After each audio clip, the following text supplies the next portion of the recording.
If you guys can hear me, let me know. So I have no idea. I've had to mute my end of the YouTube. Yeah.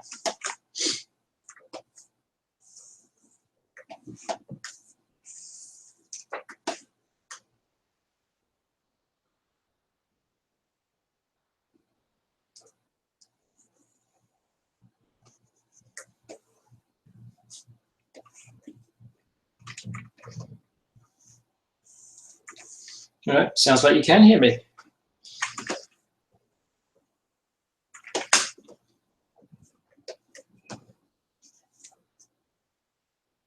Okay, so the idea I had for this chapter, this book cover, normally I play around with a bunch of sketches first, and trying to find out kind of what I'd like to put on the front. But for this one, considering what happens in the book, I wanted something simple that wasn't too spoilery. I mean, the main spoiler, like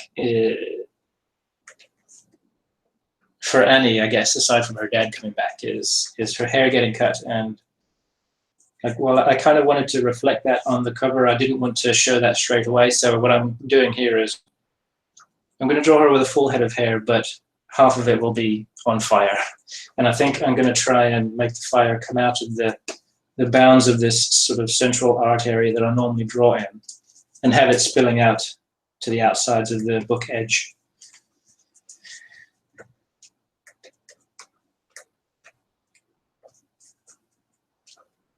And we'll see how that looks. So maybe I can get this done fairly quickish.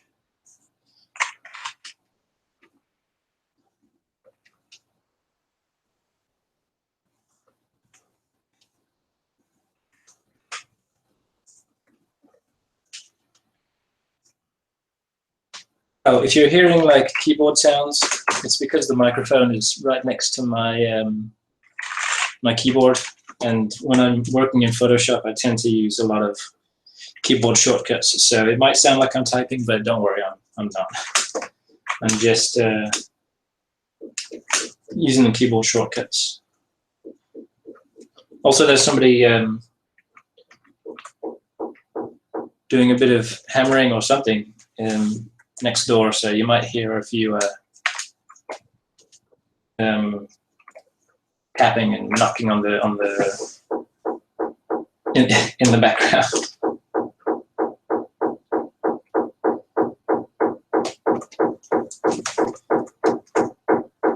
Yikes.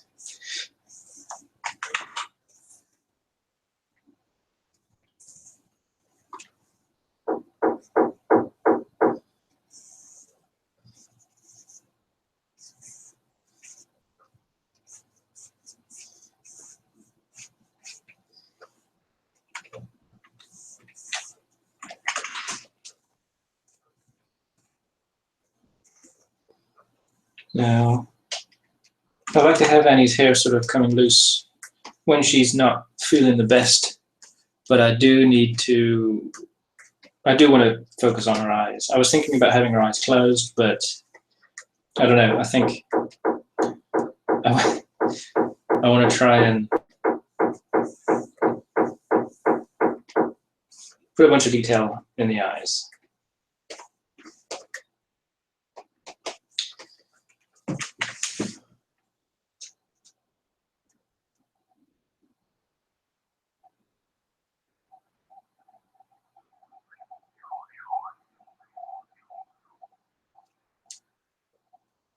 And let's see. It asks if it's really much of a spoiler, and it's not really. And my first instinct was to show her on the front with her haircut, similar to that bonus page where I drew her laying down with the hair around her head. But I think when it comes to the cover of a physical print book, I guess I don't want to give too much away. So I'm just sort of having a compromise here. I'm sort of hinting at it, but not actually giving it away.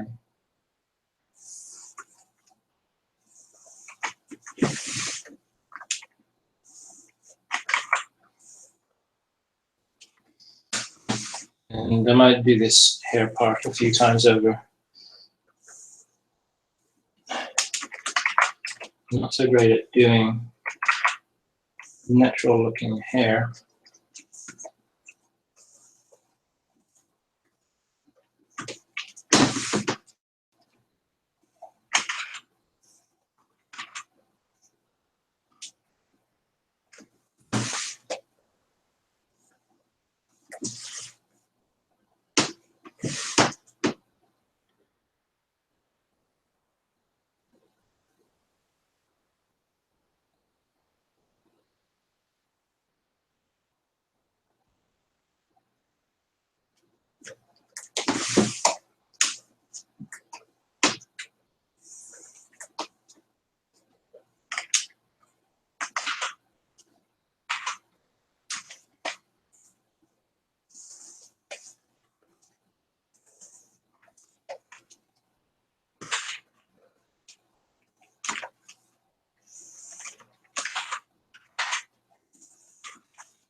See, in all the chapter artwork, I usually have an element that sort of breaks the bounds of the margins that I have here. And then while in this time I'll be doing that with Annie's head at the top, I'm also going to be just completely destroying the margins at the side with all this fire. But I would like to try and draw it such that it looks a lot like hair.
If you guys have any questions and stuff that are, I guess, non-spoilery, I can try and answer if I manage to catch it in time. I've got the chat open on the side of the of my second monitor, so I can see it, but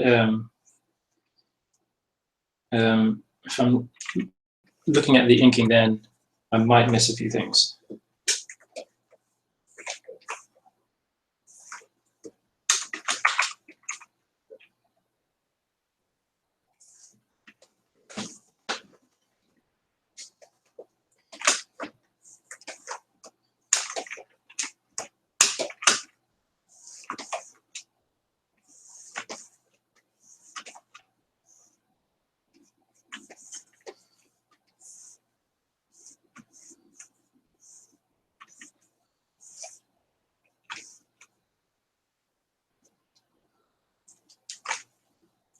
I do have an ending in mind for the comic. I just don't know how long it'll take to get there, because right now I'm still enjoying working on it. So it's written in such a way that I can bring that ending closer or further away if I want to. But there is definitely an end in the end.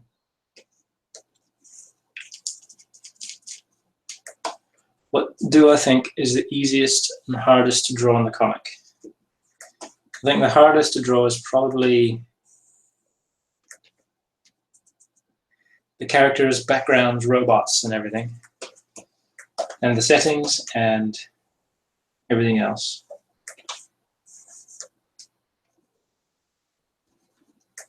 The easiest is probably the speech bubbles, and I get that wrong too sometimes.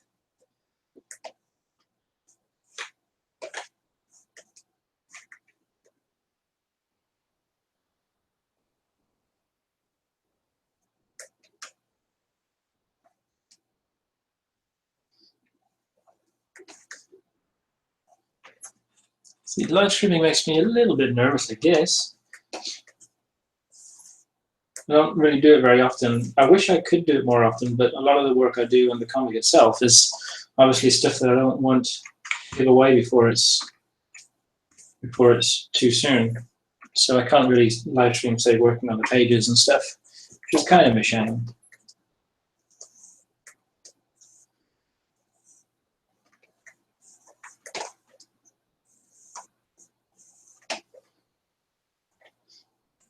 But whenever I have live stream in the past, it's always been good fun, and it makes sure I don't slack off, I guess. Because with people watching, I can't just get distracted by anything else.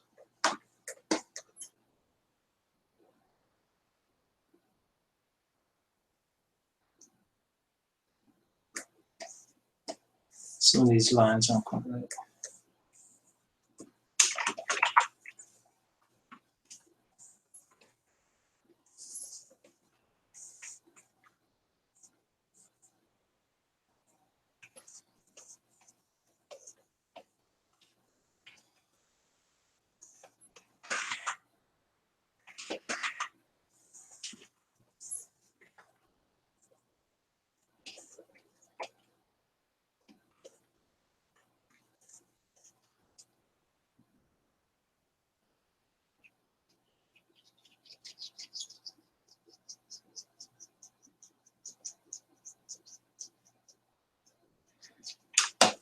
I am currently drawing on a Cintiq 21UX.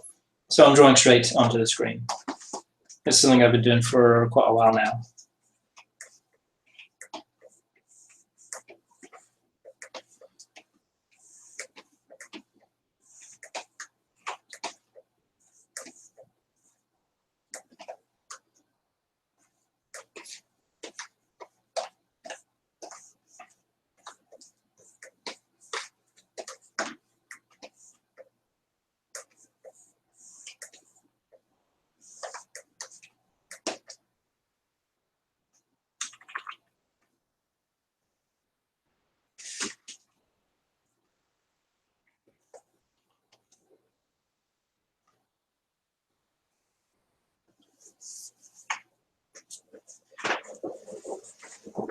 "10 years. Went by pretty quick.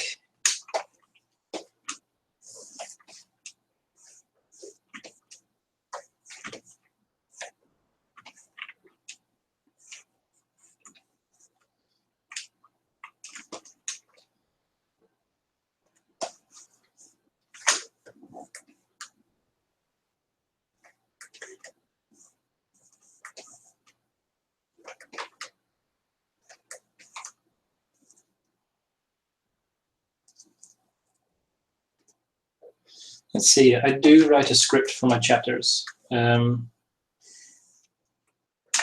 because I need to know what's happening, you know, in the chapter as a whole before I can start working on it. Really, sometimes I'm a bit lax on that, just because I have an idea for how to start the chapter and then work on it as it goes, and I'm confident that the beginning is what I want. But generally, I'll have a script that I work on, just break the chapter up page by page, because I have to make sure that I have to make sure of a number of things, like making sure that there's a odd amount of pages per chapter, and like what happens at certain points, like the beginning, middle, and end sort of thing of each chapter. So I definitely have to have that plan in place.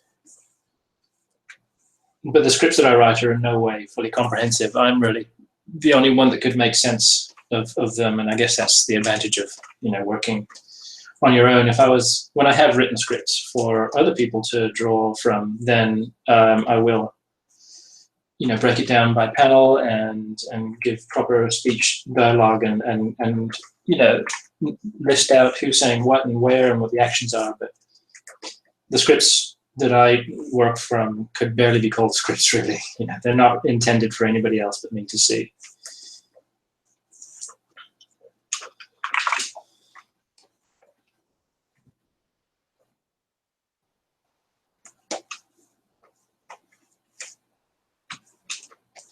So the hair on this part is not going to come out of the borders.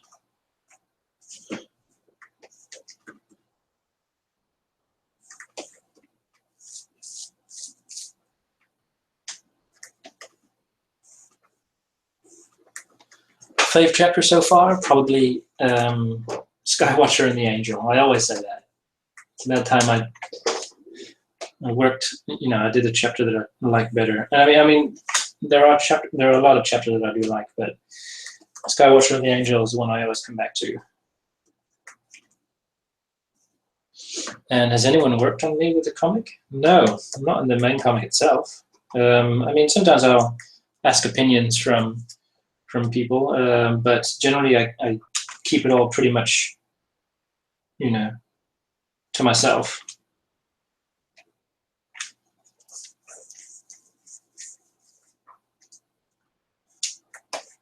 Oh, Jean was able to cross the Yannon waters because she is the reason why things can't cross. So her crossing is no trouble, really. She's able to just zip across.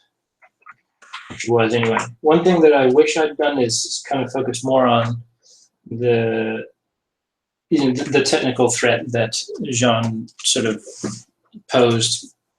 And I tried to bring that into light in the chapter where Annie, Cat, and Mort are in the realm of the dead, and they're looking at all these creatures that were destroyed by her.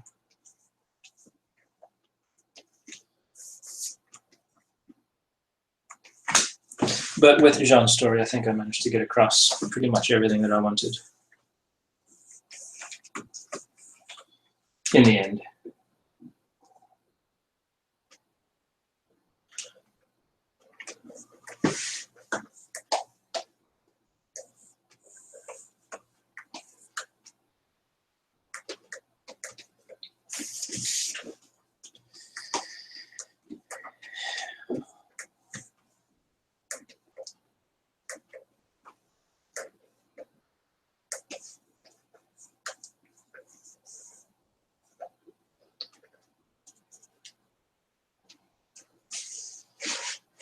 Oh, what's that about Toys R Us? Let's have a look.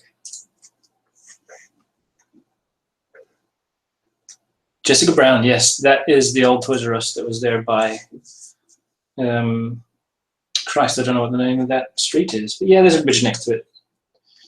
It's long gone now. The Toys R Us. Oh, Jean and the elf guy did not have a final record. Annie and the others were a little bit busy at the time. And I might bring that up later.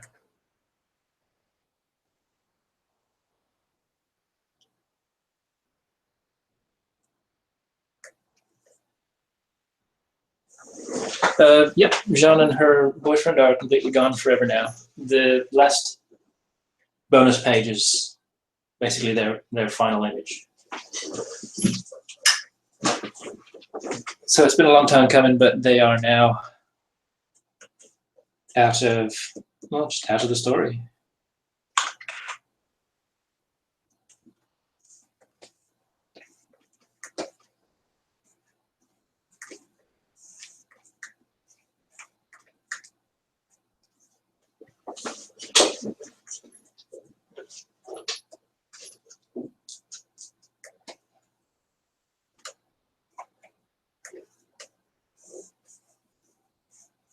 And plans after the comic is done. I know, it kind of worries me a bit. Like, I never intended Gunnerkrigg to be my one and only comic, and I'm certainly going to do comics afterwards. But I guess with a lot of writers and comic makers and stuff, they kind of get known for their one big comic, and then once they move on to everything else, people are not as interested, and I'm kind of aware of that. So, I mean, I still have plans for other comics and things that I'll probably be working on fairly soon, actually. But yeah, but in the meantime, continuing to work on this because, well, there's still plenty left to go.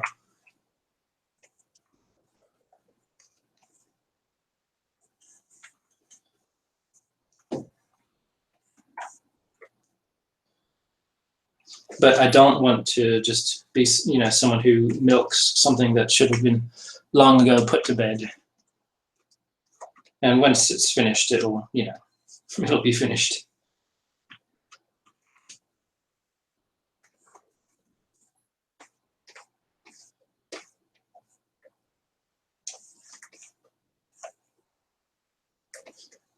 Now this part here, this is the text, so I'm going to want to show this. I'll just keep it in black for now. When I come to color it, I'll make sure that that title is readable. Oh. And this.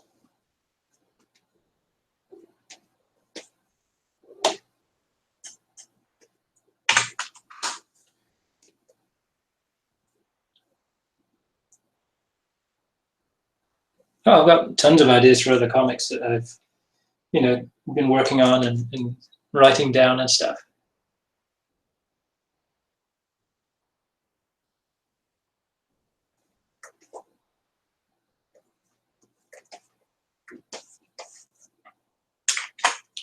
Let me see.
Yeah, I'm not sure how well that works.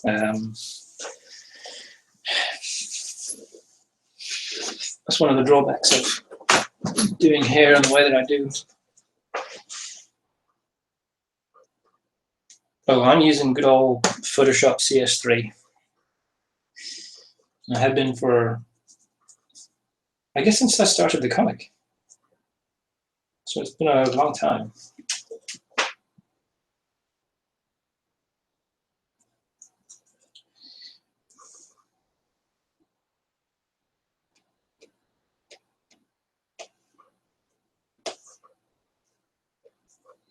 I'm not sure about this.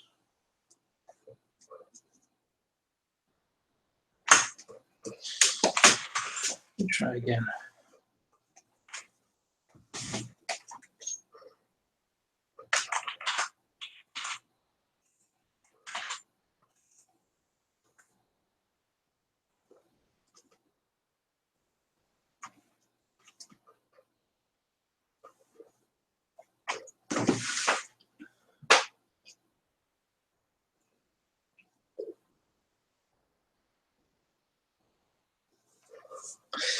Yeah, the main reason I've not updated to like CS6 or even CC is just because I hate updating programs. Like, there's nothing about Photoshop CS3 that I find does not work for what I use it for. So it's purely just not getting around to updating. And I guess, I mean, the computer I have right now it's a slouch, but it's a few years old, and I don't know, whenever I've used the later CC Photoshops, I just find that they're a little bit too bloated for what I need it for. And every time they add features, it is features that really an artist like I do don't need, you know, because the stuff that I use it for is pretty basic, you know, it's pretty lowbrow art stuff. So it's one of those cases where if something works, then no need to change it.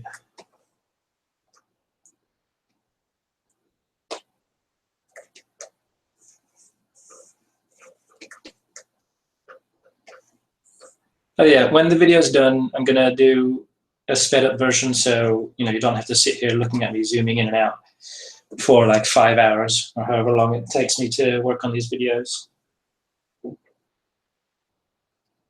I guess I'll keep the stream up as well.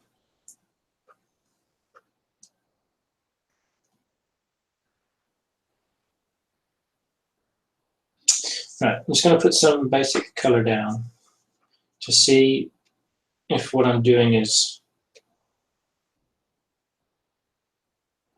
kind of what I want.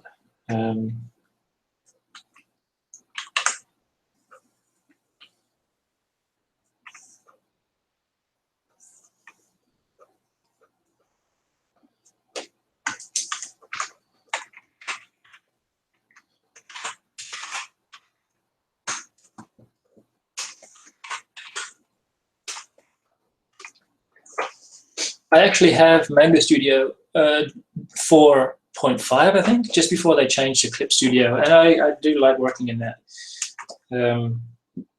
Other comics that I want to do, I'll probably be drawing in that. It's just that I'm so used to working in Photoshop for Gunnerkrigg that I'm happy not changing.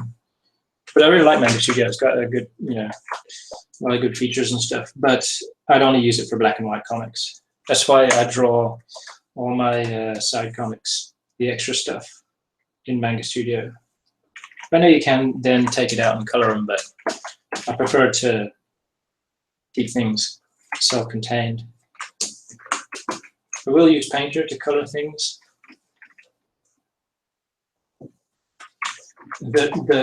because Painter, you know, deals with colors and brushes and stuff better than CS3 does. But that's normally about as far out of the program I get.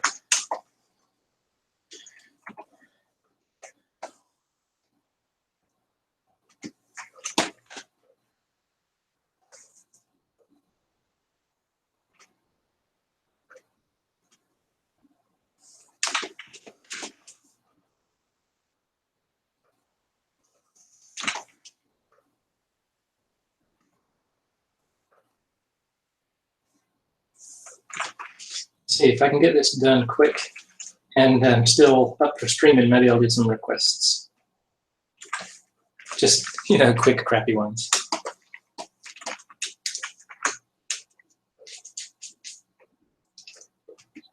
Yep, the best thing about the Mango Studio and Clip Studio Paint is the perspective tools and the brush tool. They work really well.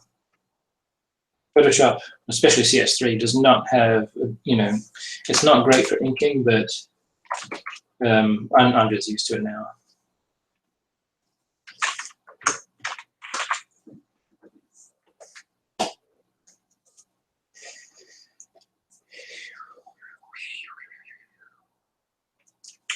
So basic colors.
So the idea here is that she'll have long hair, and to people who don't know that Annie gets her hair cut in the story, it should just look like she's, setting her hair on fire again, as she normally does when she's showing off. But people who do know how it turns out should be able to see the shape of her new haircut in here, and kind of understand that when Annie's all flaming out like this, she's not feeling so great.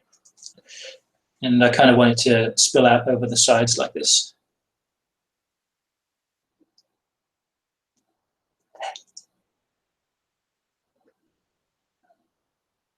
Yeah, I've heard that CS5 and CS6 and onwards have much better painting brushes.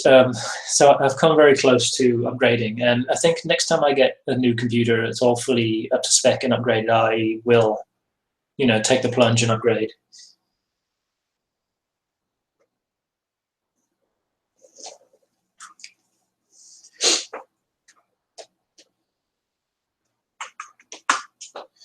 So as for the background,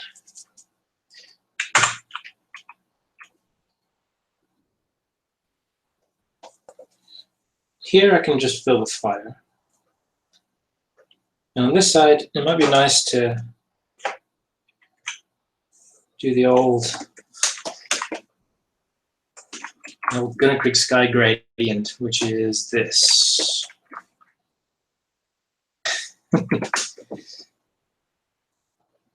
That's the nighttime that I normally have in my comic in the background. I don't like just doing a pure black sky. It's not very realistic. And maybe I can have some buildings.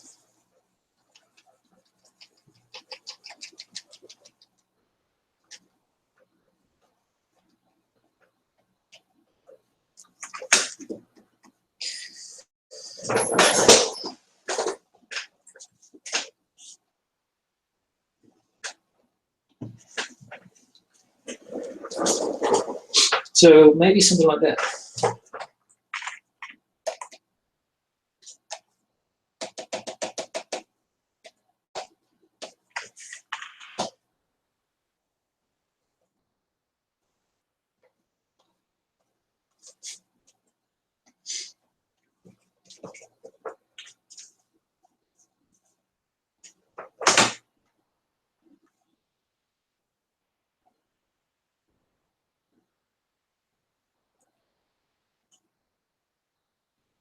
Oh yeah, she won't have her makeup here either. She'll be shaded.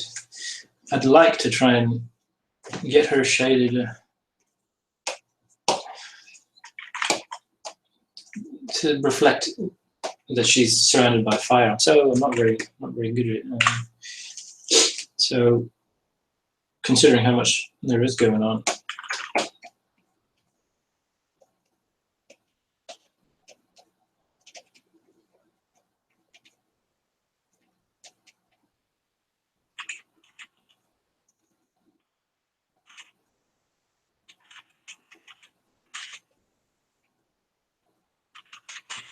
This might be a little bit too cheesy dramatic,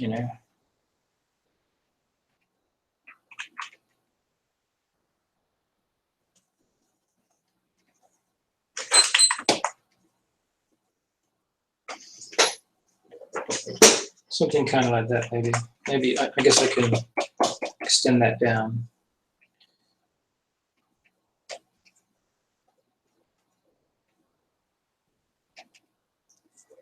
Like that.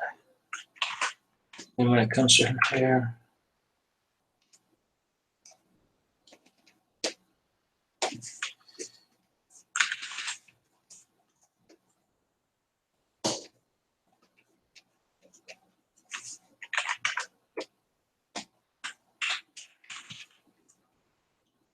have her hair extending into the fire.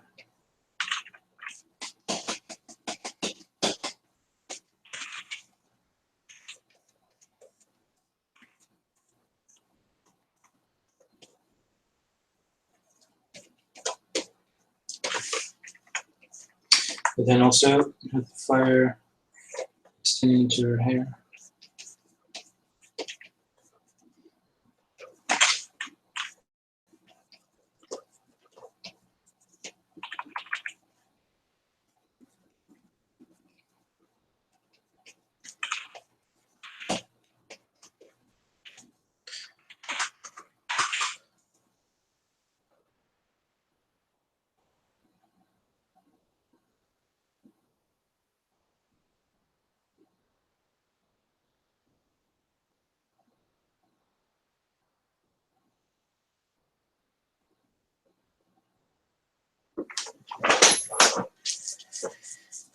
Let me know if the sound is cut out. I'm not talking all the time.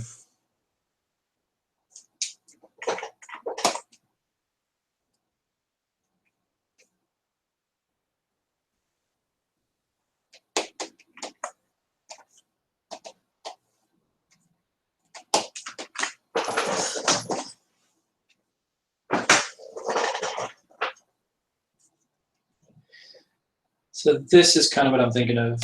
It's, I guess, oops, strikes me as a classic kind of Gunnerkrigg cover.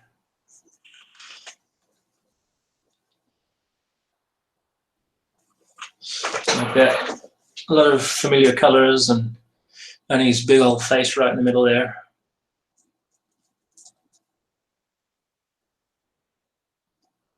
What do you guys think?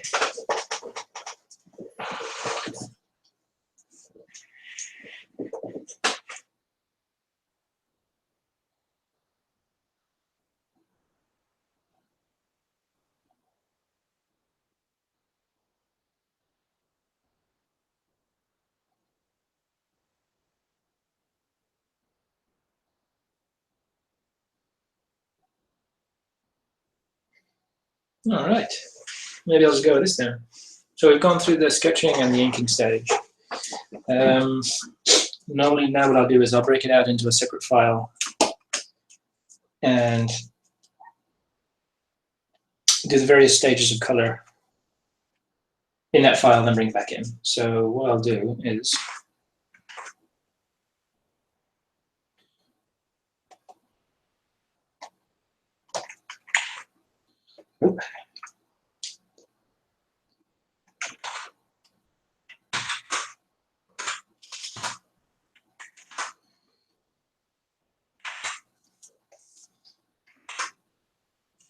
I will grab this and this, bring it over. Let's flatten that down.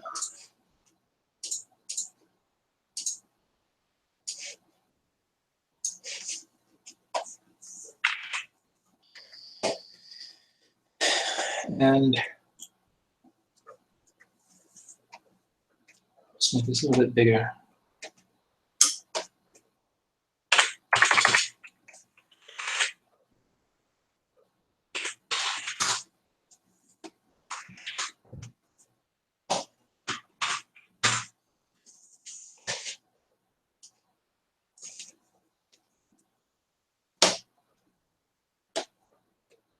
Okay, so my hair is separated from everything else just because I like to keep the hair, sometimes in a more complex picture like this, I like to keep it separate just to do some other layer effects on it.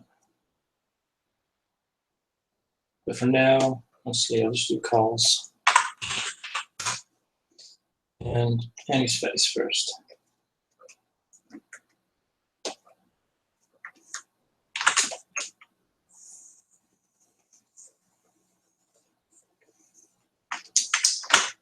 See my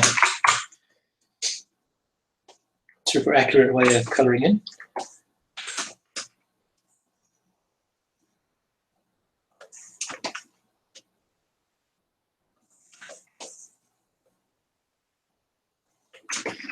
This stage is just flats.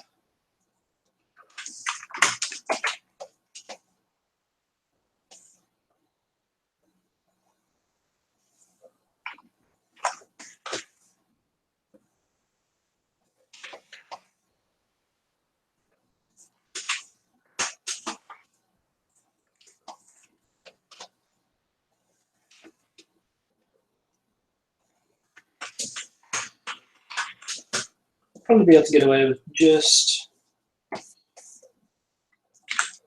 3 layers of colors here. Hair, oh, excluding the background, I guess. Hair in the background. Annie's face, and then hair in the foreground, and then an actual background. I can leave that there.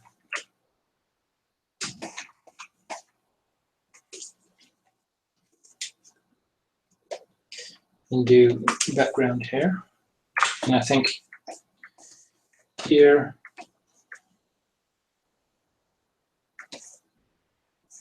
around here will be a decent place to split it.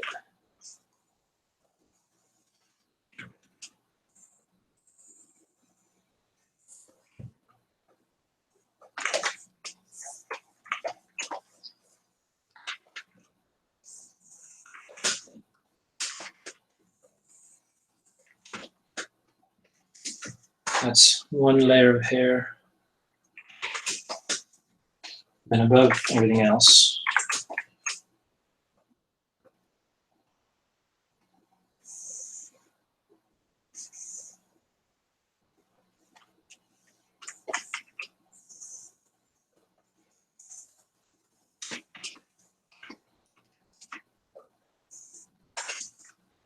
that.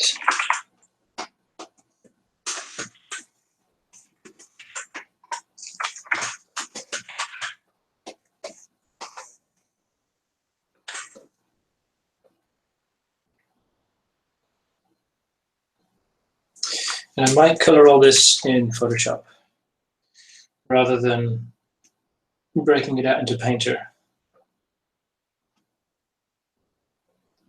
But I shall see.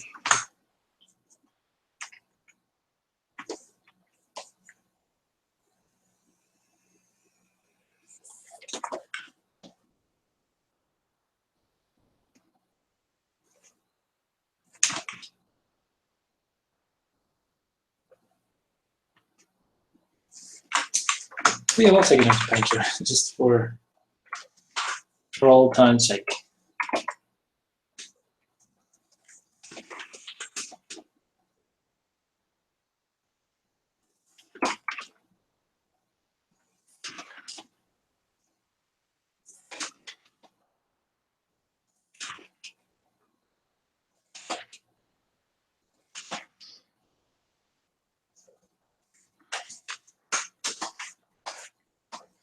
And because this is on top, I'll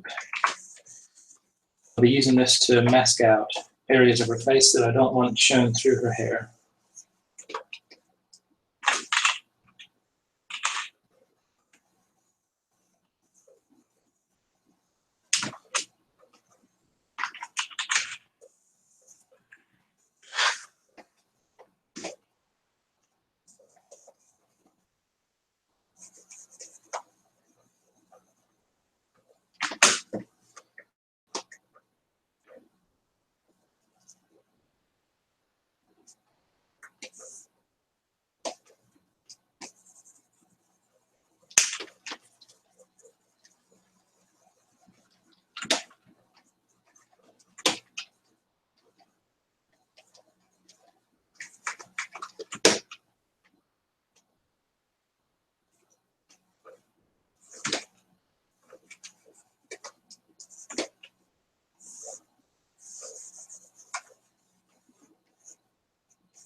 Oops.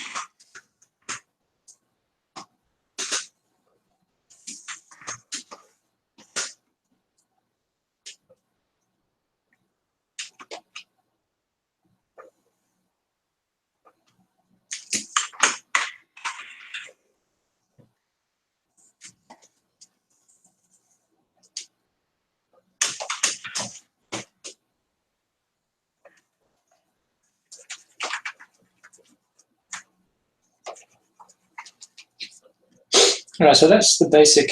See, that's all that's really needed in this.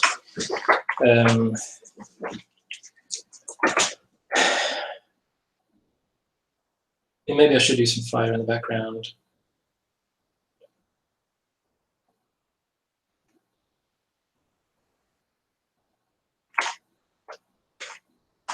I guess I'll add another background layer.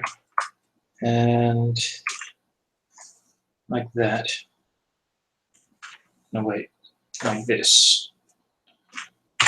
Stick the old Gunnerkrigg gradient in there.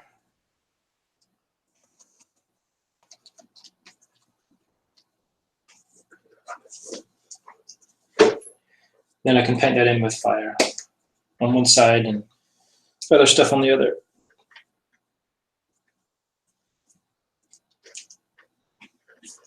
So let me save this as resolve cover lines.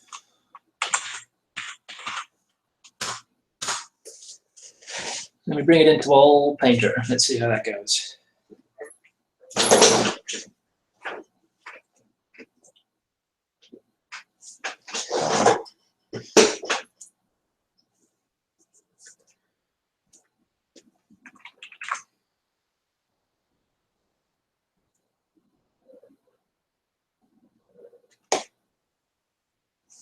Boy, here are all these images. Where am I? Where am I? I'm going to sort these by date. There we go.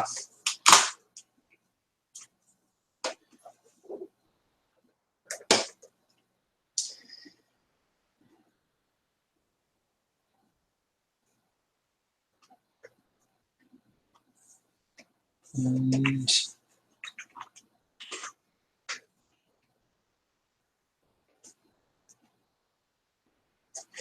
let's see, I do have a set way of coloring here, fire. So 1470.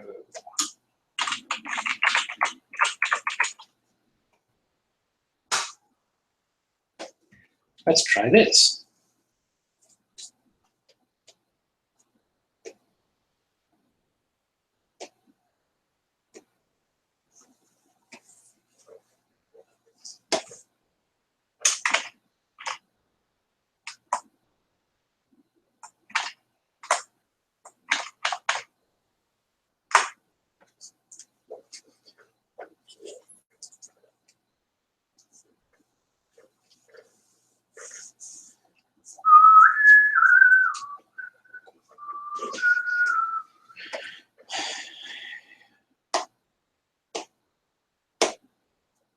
So we'll start here. No,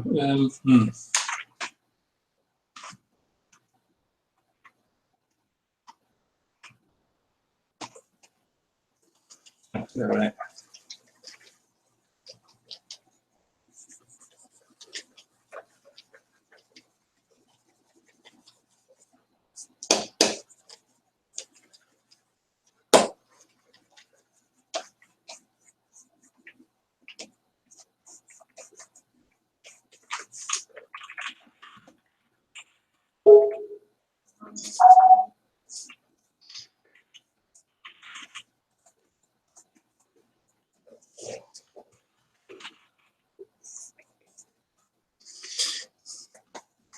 Careful if you message me on Hangouts, your thing might pop up on the stream.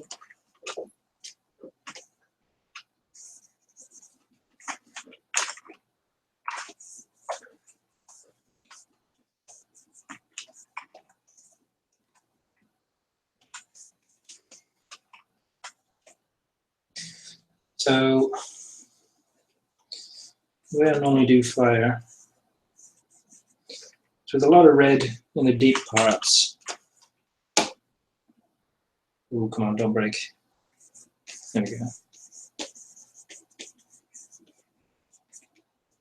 And the closer to the edge it gets, more yellow.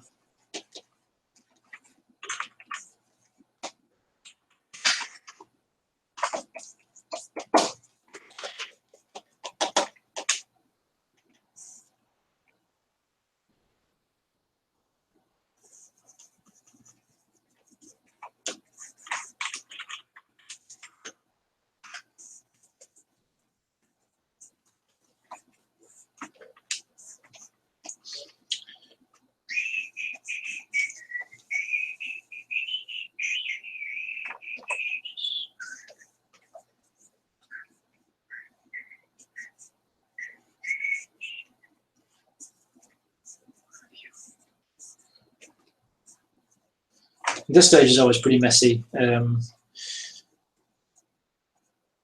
Just laying out some rough shading and seeing where I want the majority of the color to go.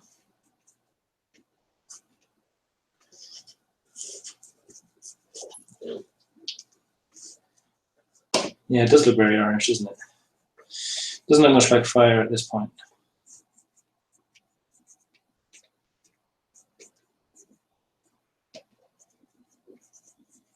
Sometimes Photoshop is a little bit better at coloring a fire than Painter is.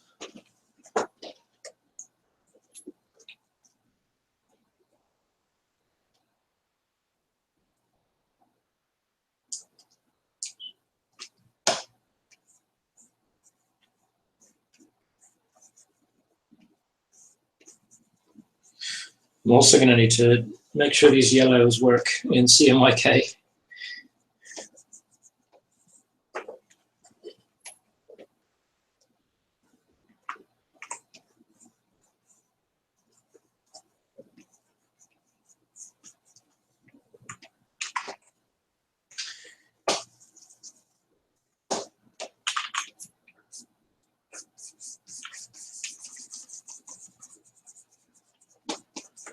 You'll see here where I split the hair off, right there, and make sure I can blend it in nicer.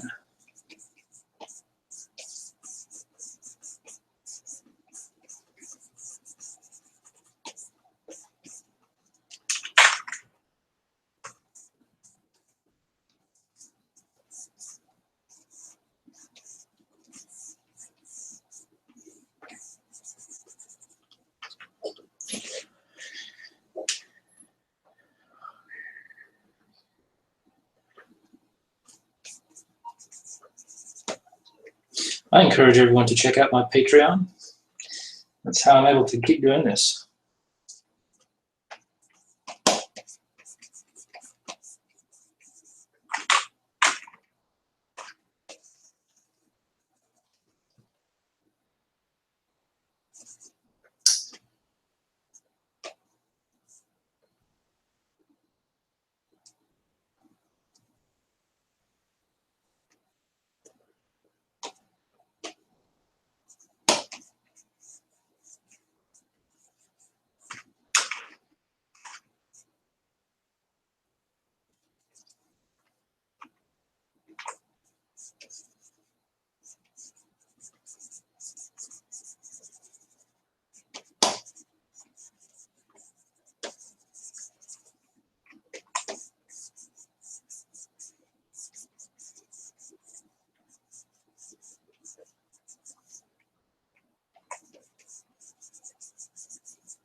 Oh, when it comes to eating my comic, that'd be pretty easy. All I gotta do, I've got a printer right here on my desk. Print it out, stick it in your face. So I'm all ready to go. The challenge is in your hands. If you want to see me eat the comic.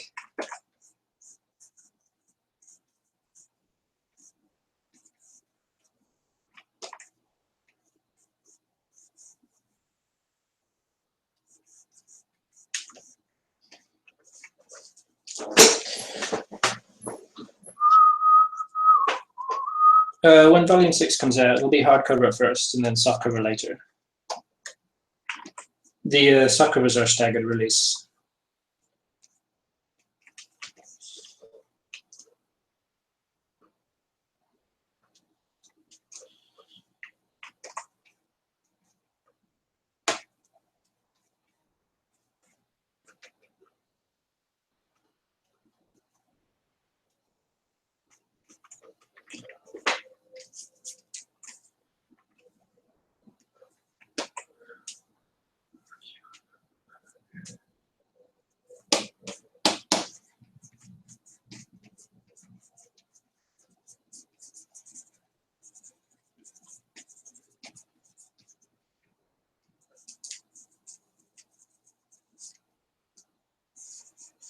Yeah, if I made that go on Patreon, eating a bunch of paper is not going to be that big a concern.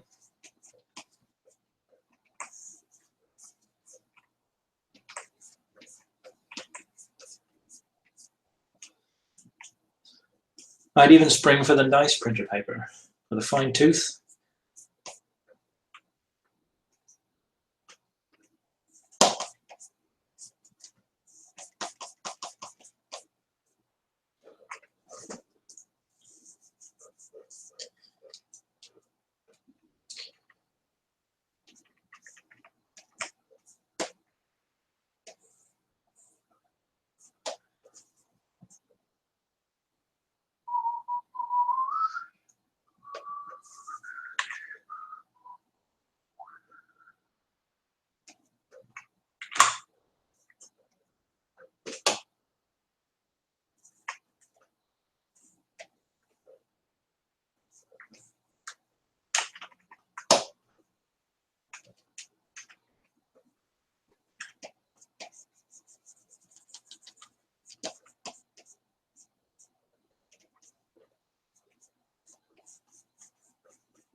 See, if painting it in here doesn't work, I'll just take it back into Photoshop.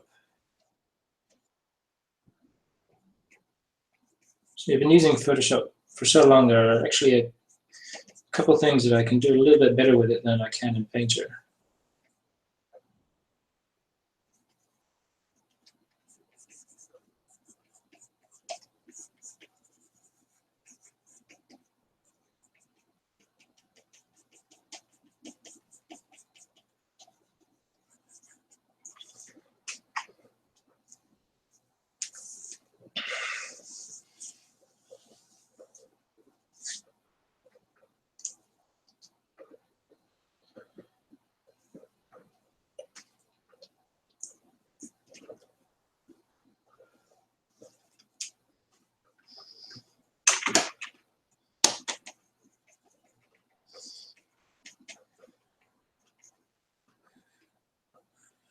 Be careful around the shadows here.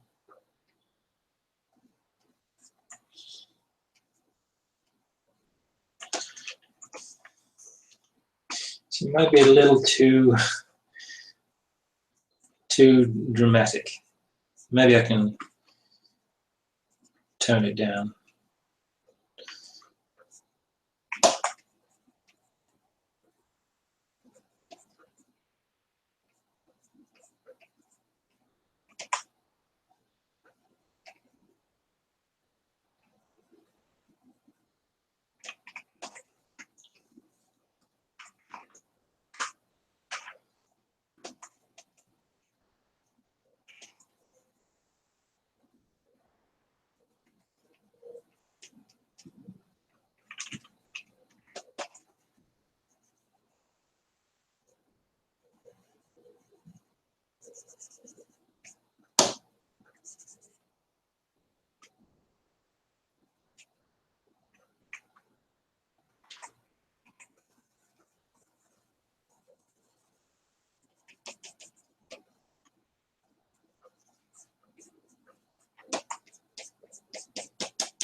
see if we can fix this.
Lips are looking a bit chapped.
Now I'll be painting her irises in. Normally I'd do that in the inking stage, but I want to try and put some detail in them here.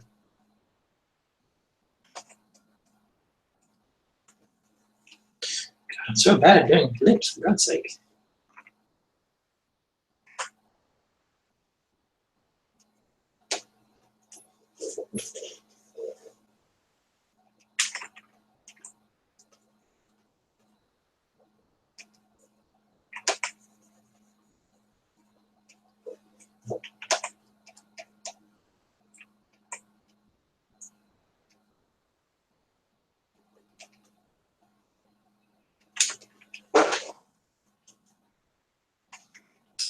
I'll come back to it.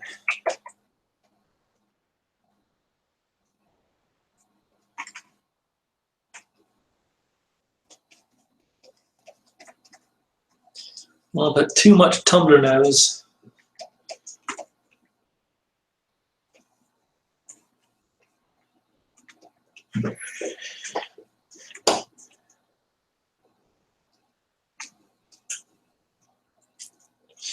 Oh, about the cruise ship chapter, I kind of wanted to do a big event chapter like that where I bring all the characters in and I have a jolly old time. And I'm just not sure how much people like when I do that kind of thing. So if you have any comments on it, I'd be more than interested to hear.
Where's my, here it is.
Once I've done the painting here in Painter, I'll probably do some post effects in Photoshop afterwards. So if I'm not really getting the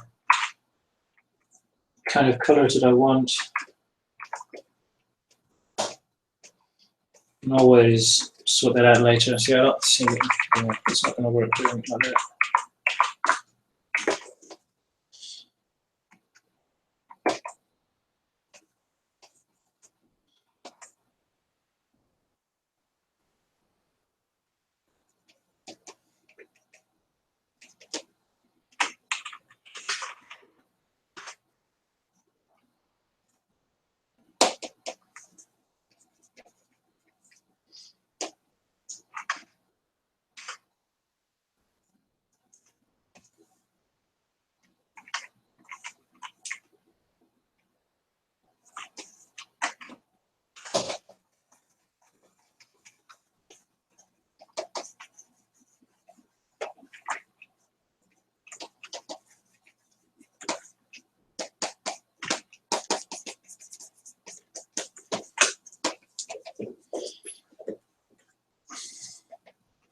I'll probably come back and put some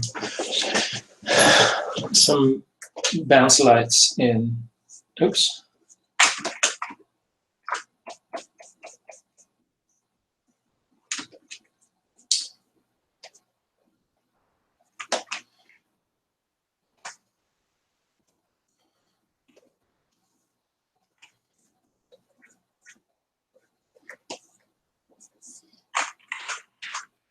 I'm just not sure about that mouth.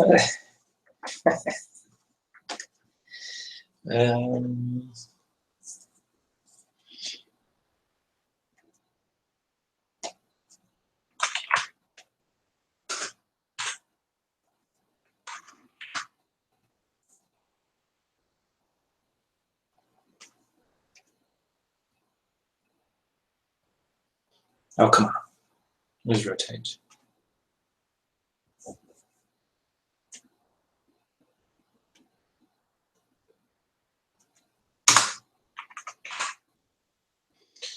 Piece that up later.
Let's see.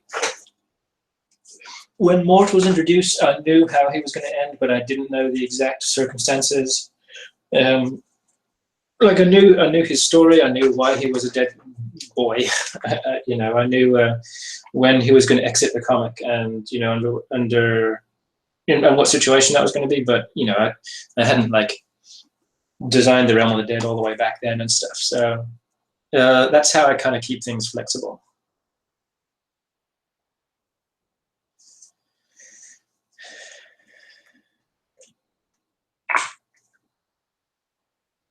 All right, I can do some post on the eyes in Photoshop.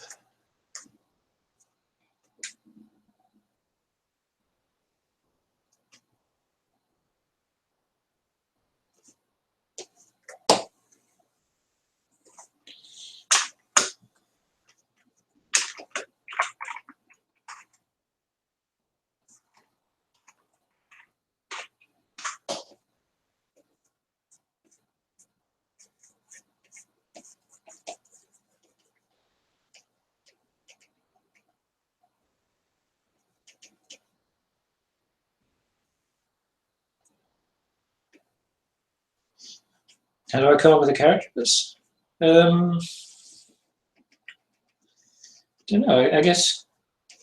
Well, for a start, if it's a character that is introduced outside of the main cast, then I have to consider their role in the story, which is very important. But making the main characters like Annie and Kat, they're like amalgams of, you know, my own feelings and people that I've met, and just the way that I wanted that particular character to react to any given situation that I've put them in. So I guess I don't have any concrete way of designing a character, any one character.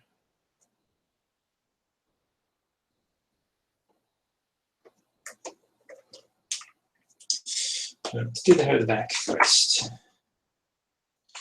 His hair I do slightly differently than I do skin and clothes. I try to do a lot less blending.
this stage is basically like combing her hair, so it's kind of might be a bit boring to watch.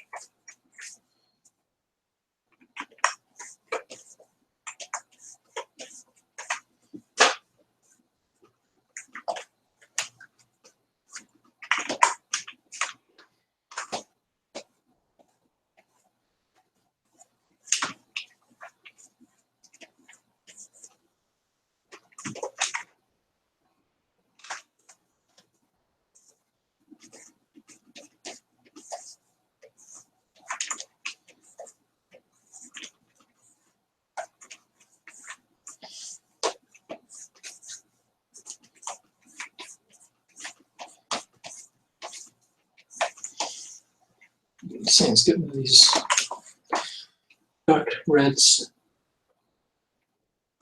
Give her some underlighting inside her hair.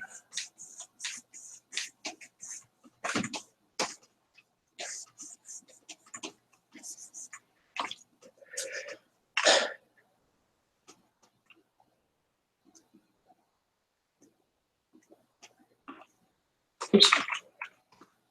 Oops.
Any eye, ear, and eyebrow won't be visible through her hair in the final one. I just have to erase the inks.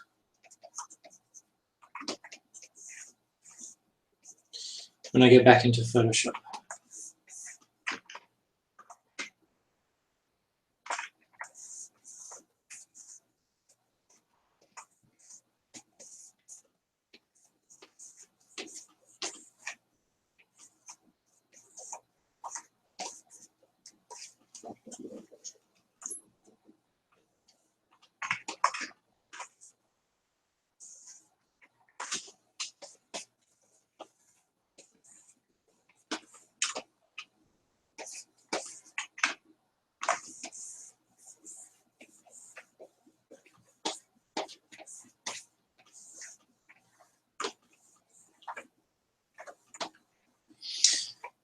Since you guys in the chat are all yakking away, I'd like to hear who your favorite characters are.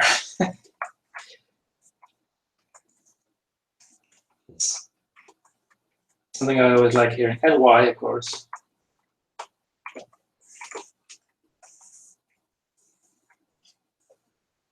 Maybe personal faves.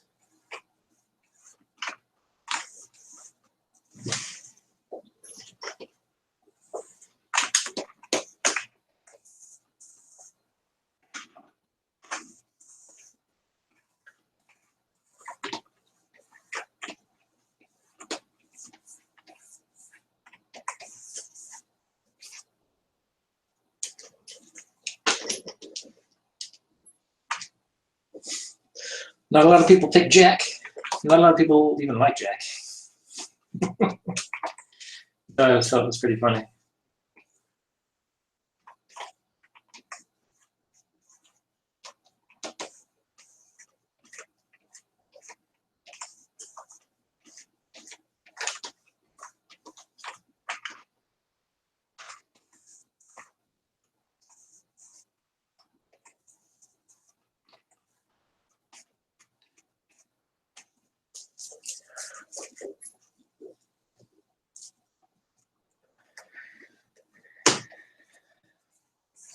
Yeah, not a lot of people choose Tony as their favorite character, because they just haven't warmed up to him yet.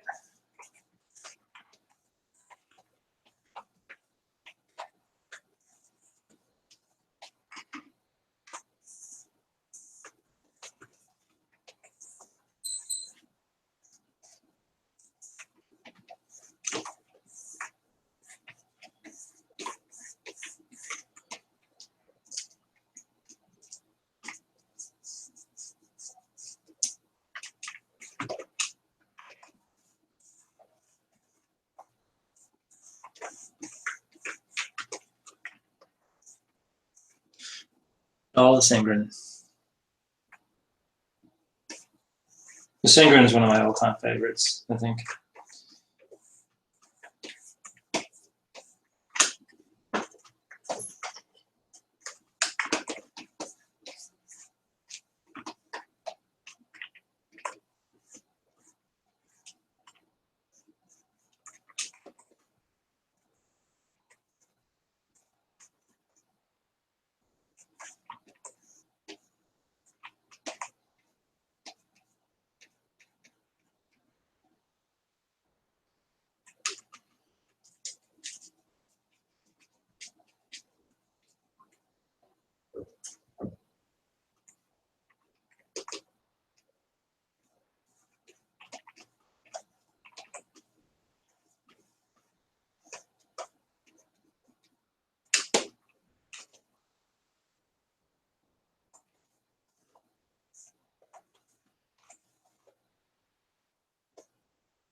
Working on Jones's chapter, her backstory, that was probably one of my favorites to work on as well.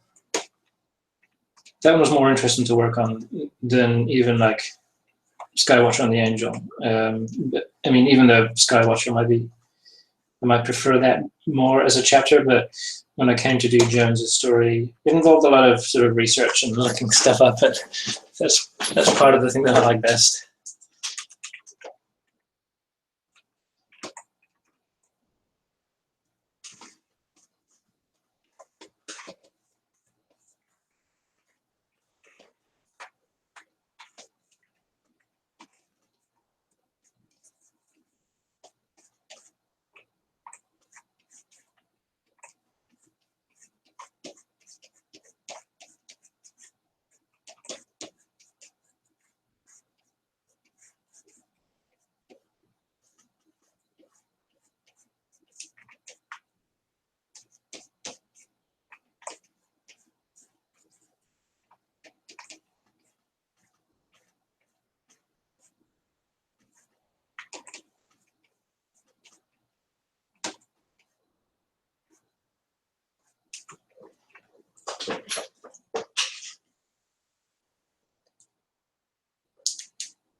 lot of this part is just going to be rendering the fire, which again is not hugely interesting. Might look a bit more interesting once I've sped the video up.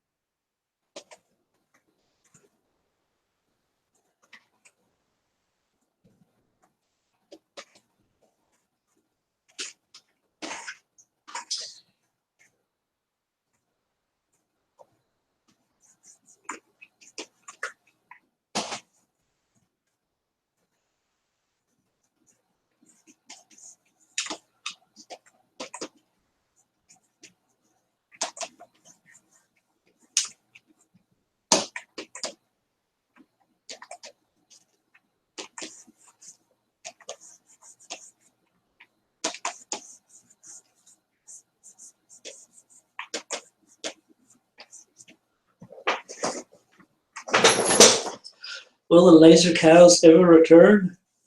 Well, I'm not sure. I guess not as a main feature. Maybe they'll need to be airdropped in at some point.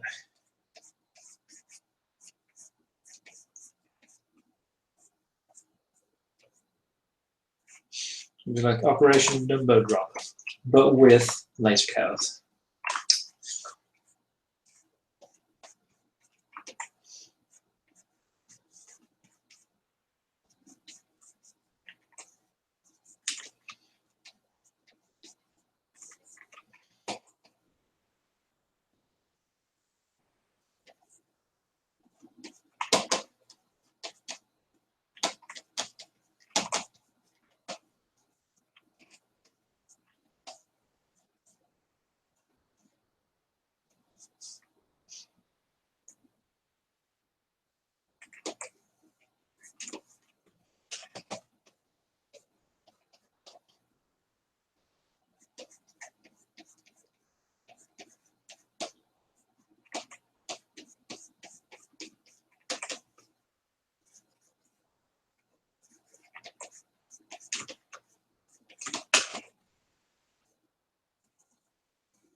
Coyote is a good old character, and he'll be back soon in the comic.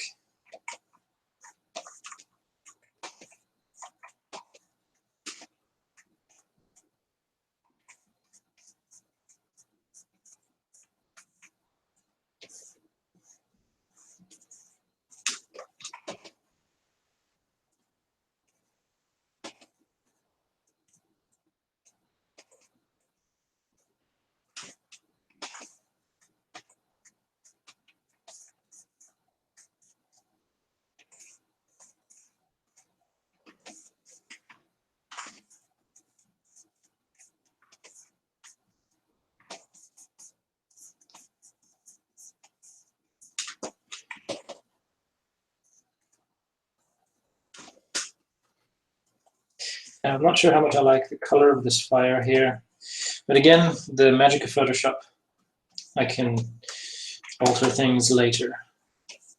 The important part here is getting rid of anything that looks like a visible digital brush stroke, you know. Leaving brush strokes and stuff in traditional medium is it can look attractive and it's expected. But for me personally, the sight of like a digital brush stroke being left behind in an image is kind of takes away from the final image. I mean, that's not the same for everybody, but I guess that's how I feel about my own work. There's tons of really great digital artists that leave where you can see like visible brushstrokes in their work, and it still looks amazing. But I guess being on this side and actually making it, I don't know.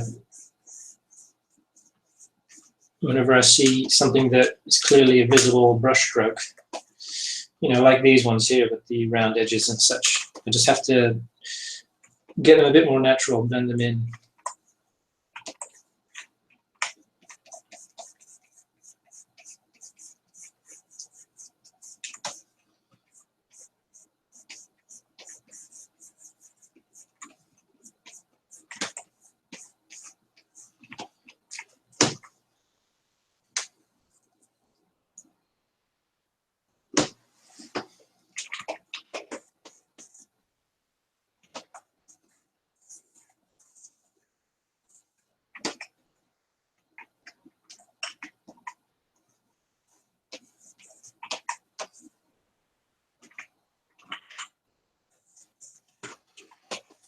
Basil isn't a minor character. He's a minor core character.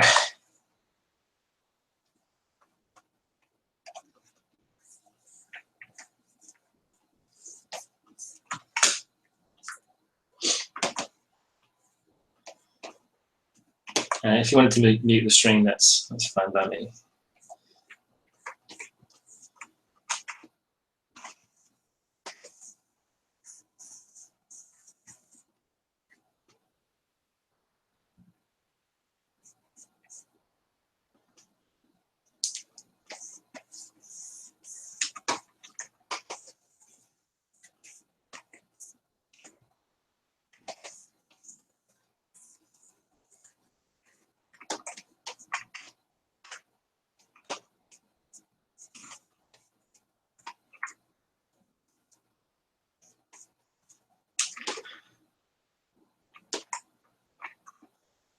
I didn't say minor core. I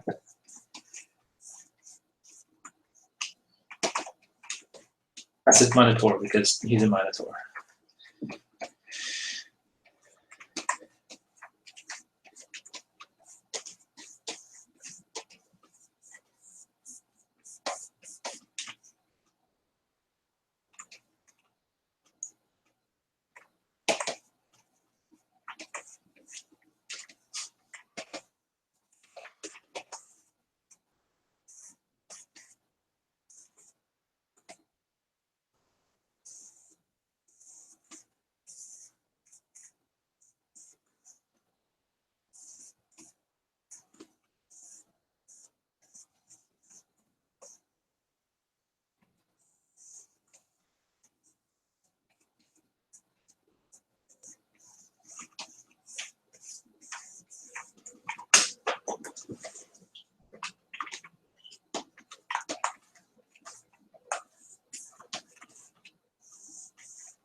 Oops.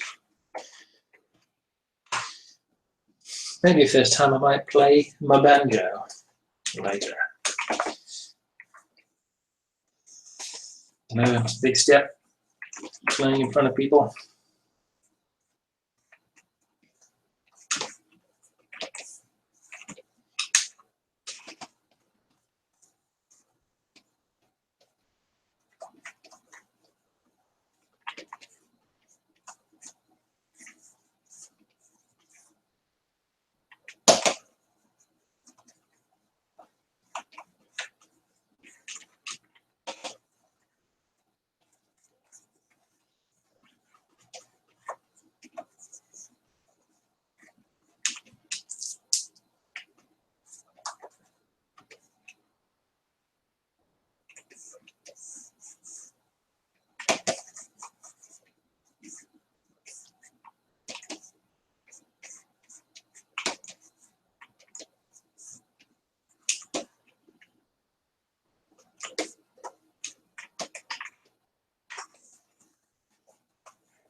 I can leave some of these edges kind of messy because they'll eventually be clipped off when I format this in the final cover graphic.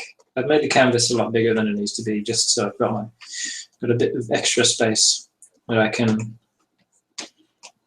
play with and get all messy.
So I already finished writing and drawing the chapter.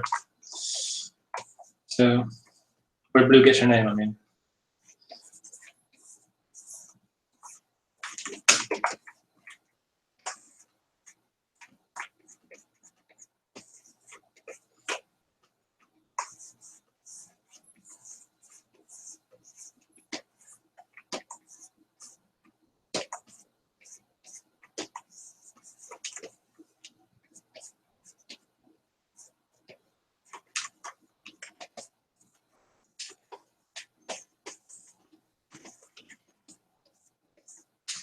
Right, I might need to do more passes at the fire, but let's see, that's it right now. Honest opinion, does it look like there's enough of a contrast between what is her hair and the fire and where her haircut is going to be? Or shall I spend a bit more time making it more obvious or less obvious?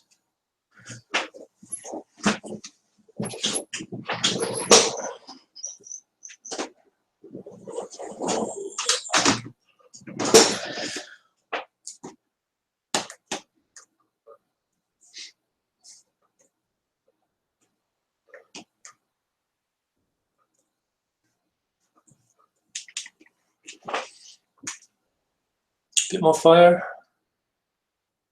less obvious.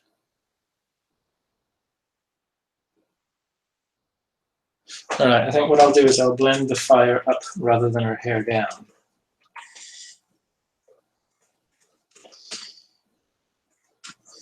So that maybe it comes a bit more into what would normally be just her regular hair.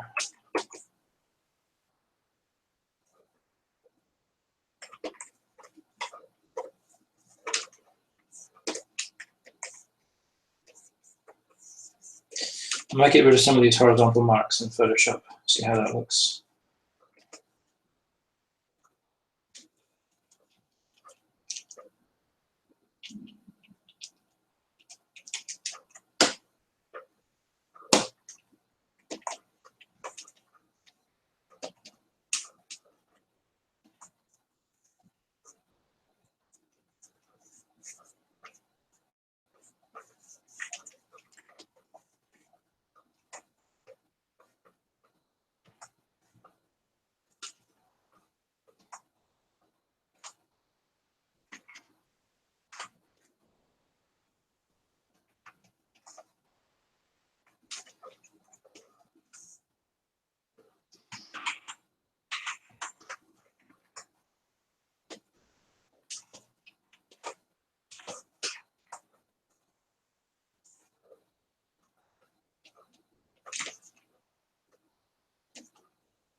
Yep, I agree with you guys. I'll be getting rid of some of this line art, and the line art won't stay black either. I'll be coloring the line art, especially around the fire to blend that in. But yeah, I was thinking of having like a few errant strands that come up, maybe like that. But I might do that separate as like embers that are maybe coming away from her head.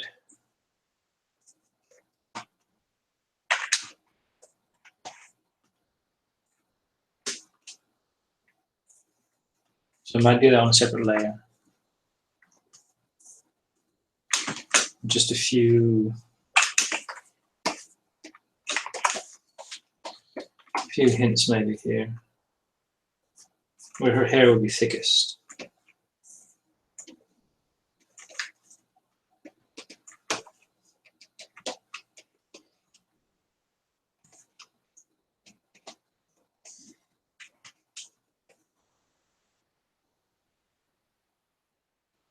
Don't worry, Timothy Graham, I never learned to paint either.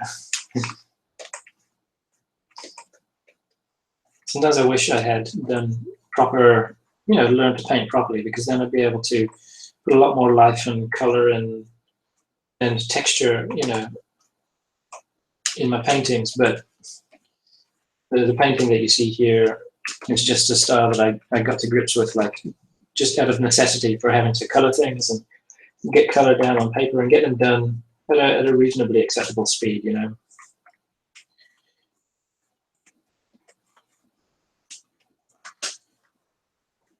go to this other hair. I think this is a bit obvious here.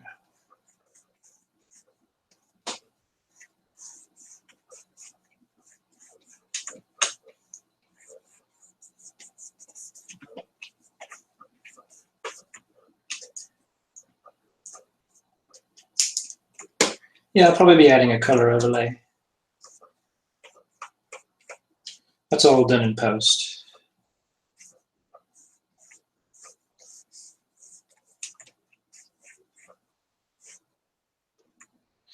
But here, definitely want to get rid of this, I think. And some of these.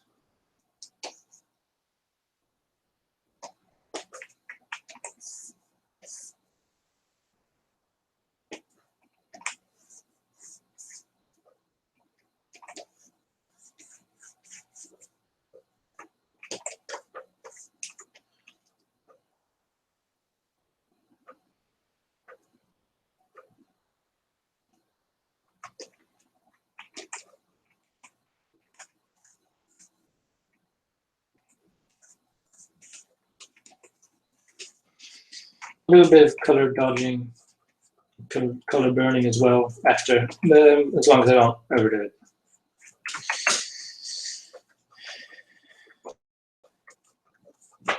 Right there, I think it's more blended in, because I do want there to be some visible break.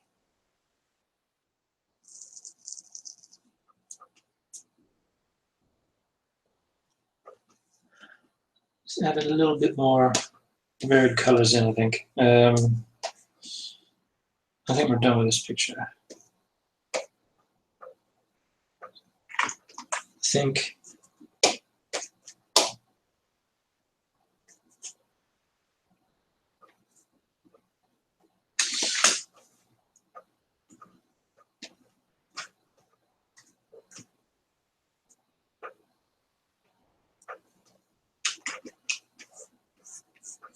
it's a little bit of depth and contrast in some of these areas. I mean, fire doesn't really get darker the thicker it is. It's quite the opposite.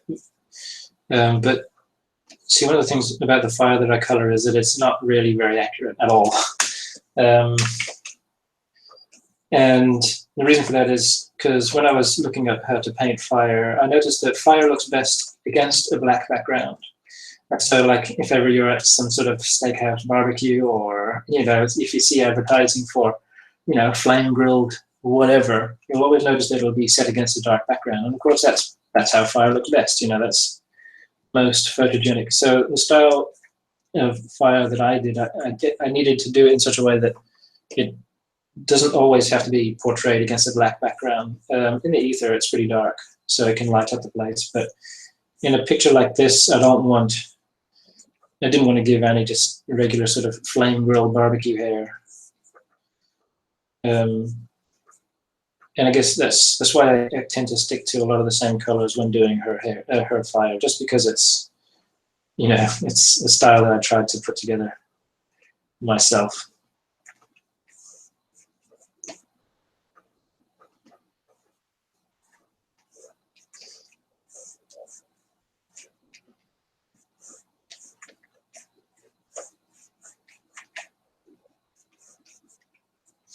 And I guess saying, you know, it's my style is usually the last refuge of the lazy. So I guess you can put me squarely in that camp.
Quite often I try and imagine what Annie's hair or the ether and stuff would look like if it was animated or, you know, done with CG, like in a movie or something. And I kind of picture it more like being underwater rather than fire. Almost like the fire, or rather her hair, would be like a fire-colored waterfall just spilling off her head, you know, with a few licks of flame and stuff. But probably moving a bit closer fluidly as water would, especially as it swims around her head and sort of lags behind her as she moves around.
Well, I guess speaking of Disney hair, I guess the way Ariel's hair moves is kind of how I picture it a lot. So maybe you're right. Maybe it's more weightless hair than specifically underwater hair. Because at the end of the day, it's whatever looks best. You know, some people can get hung up on details and and think things would be automatically better if they're more realistic, but I don't think that's the case. I'm not one of those no explosions in space kind of people. No engines in space.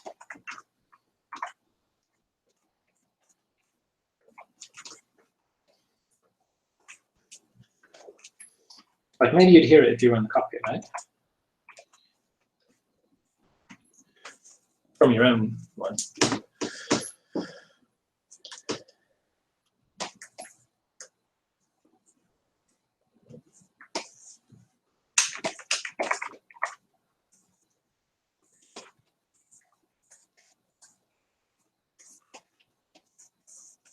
Is Gravity worth watching?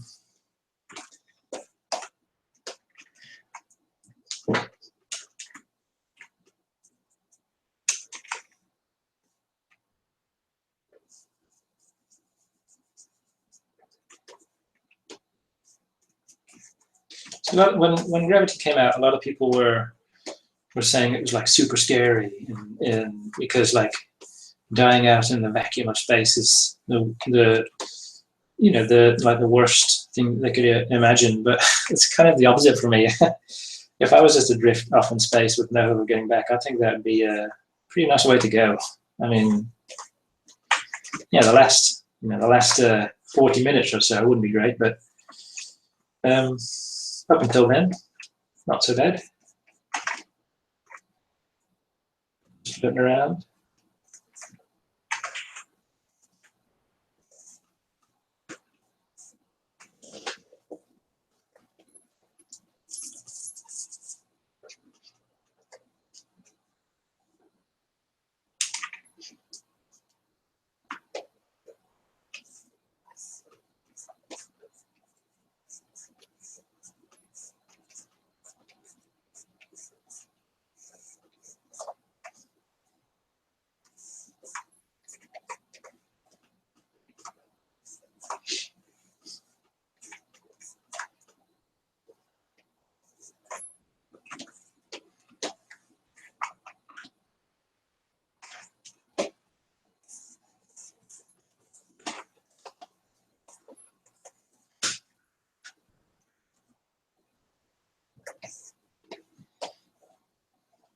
So there's some darker tones in her hair now. Let's put a couple more strands in.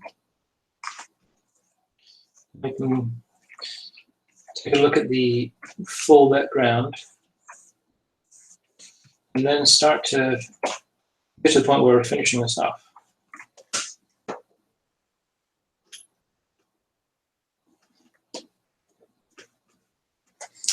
Okay.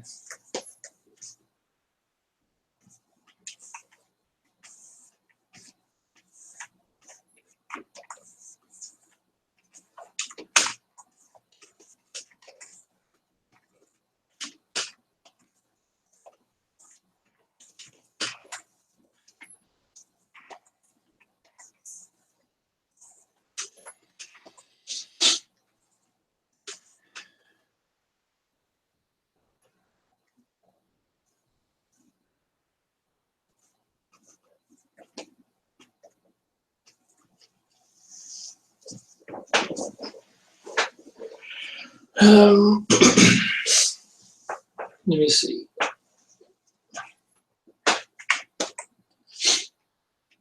I'll do the same with her regular hair.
Okay.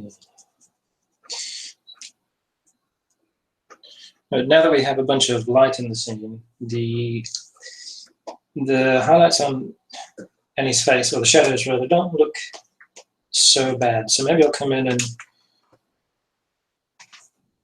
do a little bit more with them.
I'm a big advocate of CG in movies. Like, I understand why people like practical effects and such, and there is something lost if you try and CG something that could be done better in practical effects. But I think CG has done a lot more for bringing movies along than, well, even than any practical effect has. It's not to say that CG is be all and end all, but you know, I mean, personally, I love the tech behind it, and I love the artistry, and it goes into combining, you know, ostensibly fake computer rendered images into realistic imagery. And it's, you know, it's always crappy when it isn't done well, but when it's done really well, I think it's amazing.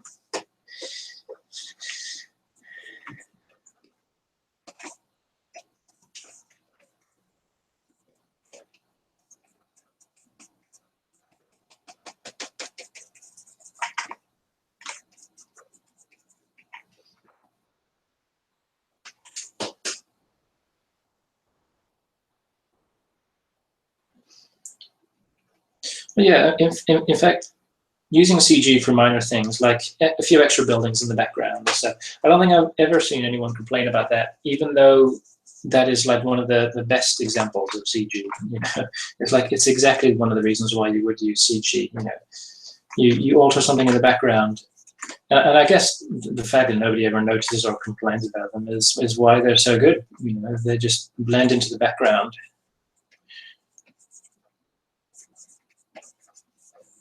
I always remember Contact with Jodie Foster was the kind of one of the first movies to really do that, and it's interesting when you watch, like, even just a show on Netflix now, it's just part and parcel of making something now. It's super easy to add into the background, like effects that were, you know, revolutionary back in the day.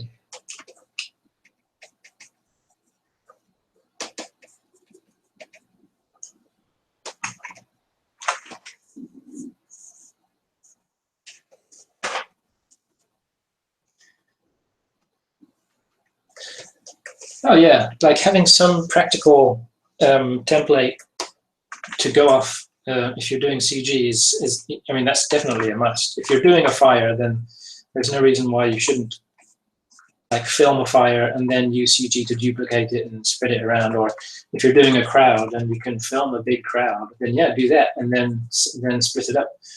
I think doing everything from scratch in CG is probably where a lot of people go wrong.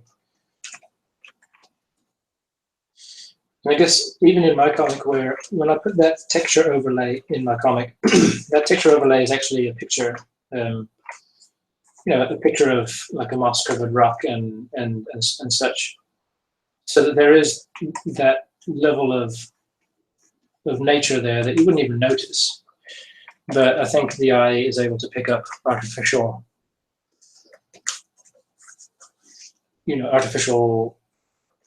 constructed images like Photoshop clouds or so-called organic patterns made by algorithm rather than just take a photo.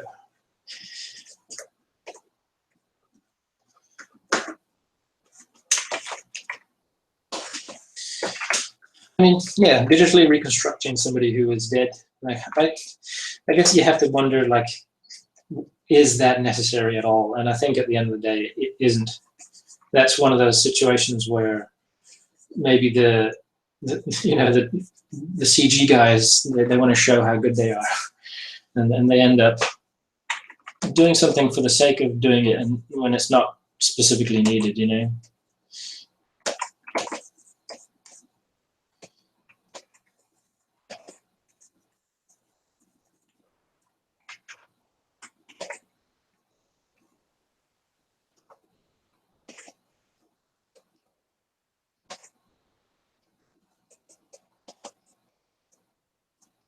I don't want to get stuck on his mouth again.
not sure about that fire there.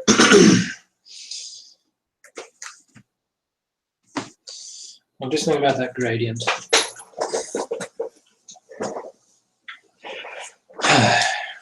So look at her eyes. Don't think it's quite right.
Let's see how this looks in Photoshop. So that's the before. Then I open the same thingy and update it, and let's see how it looks.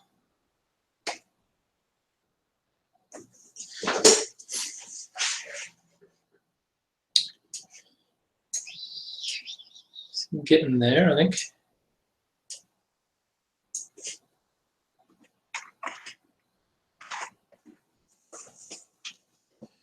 So if I start putting in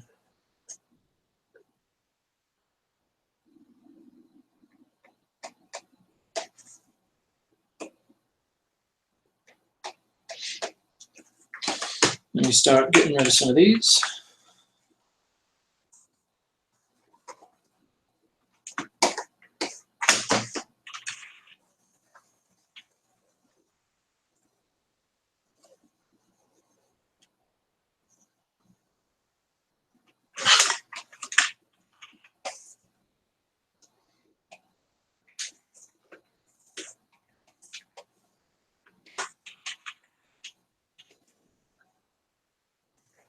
Oops.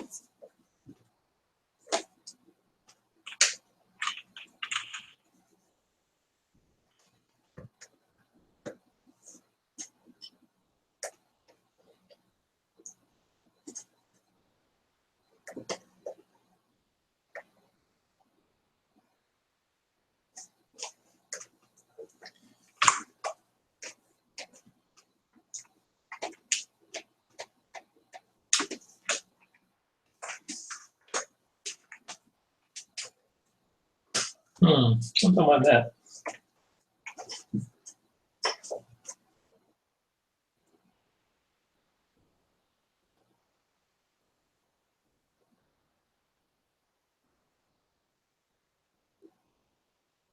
Never heard of Krita.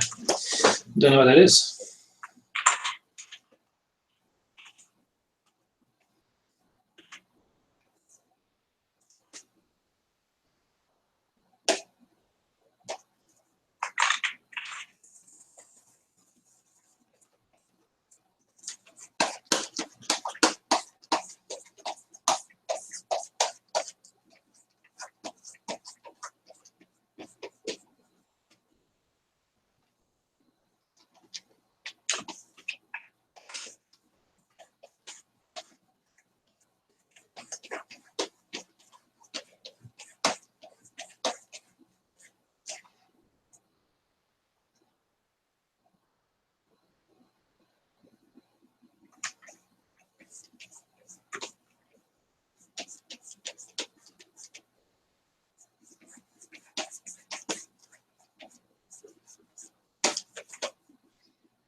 me get rid of some of these lines.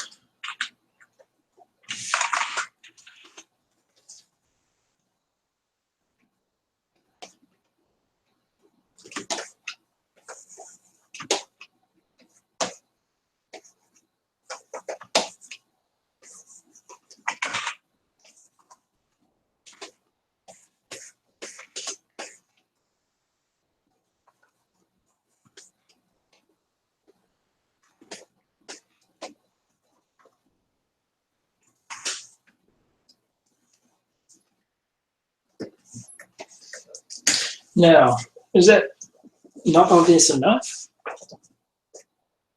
No, I guess it's about right. It's about right. Look now.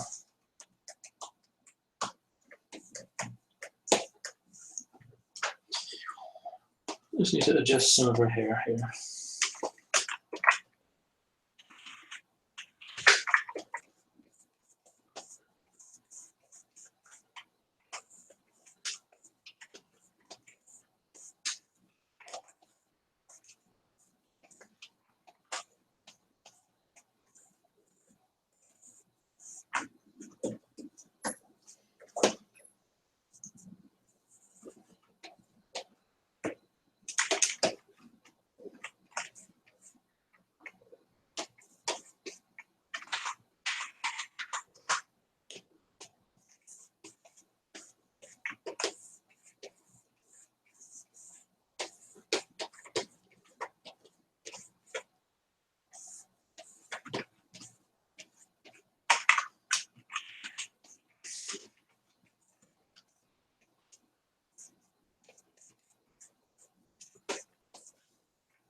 So for the background, just to get it away from this gradient, I'm going to try and mottle it up a little bit. So excuse my knocking on the screen.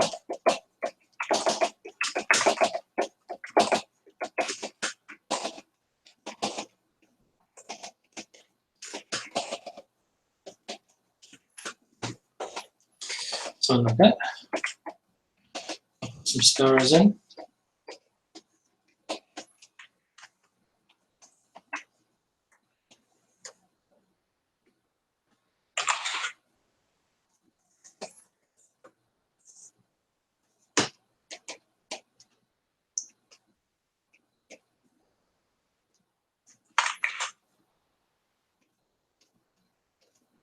And get rid of some of these.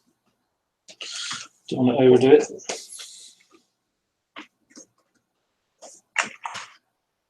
Oops. That wasn't supposed to happen. Let me see. So I need a few buildings in the background.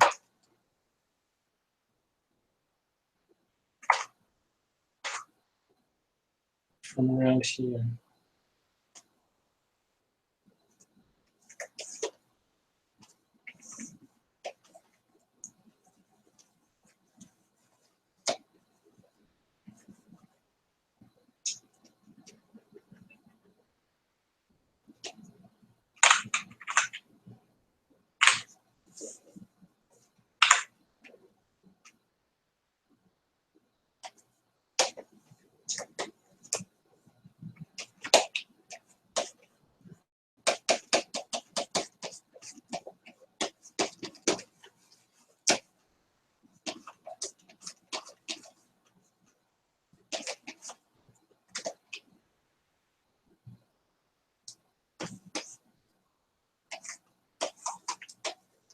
No, silly bee.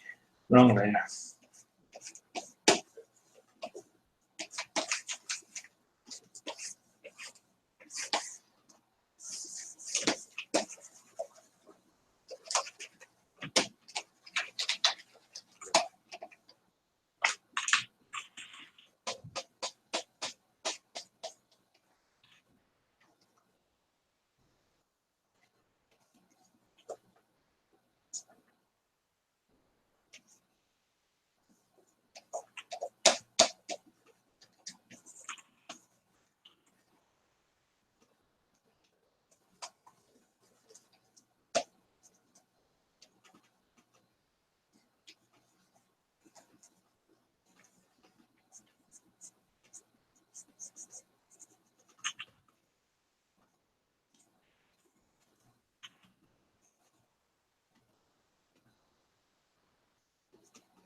Right, let's do a few. Oh wait, I'm gonna do some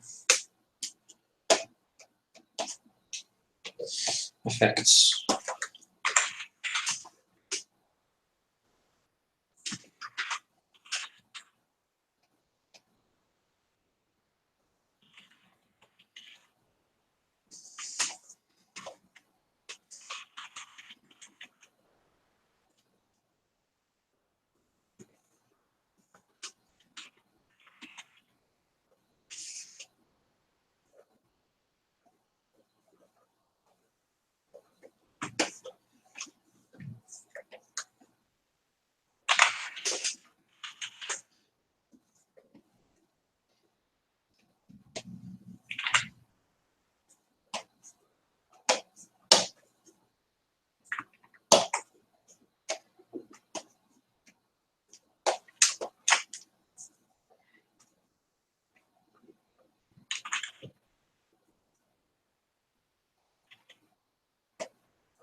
Yeah, that's not going to work. Too much green.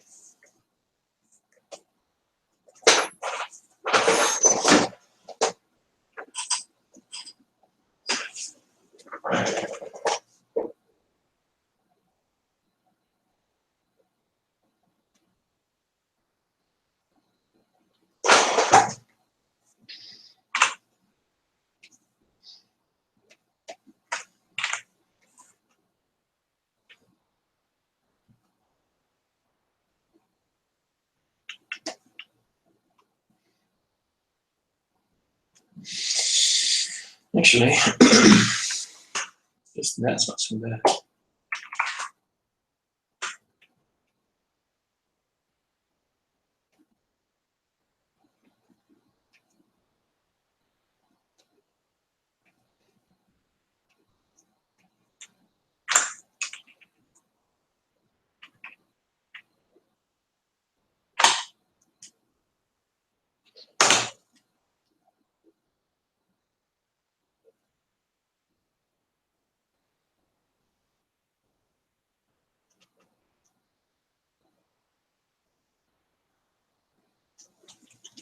All right, you guys, what do you think?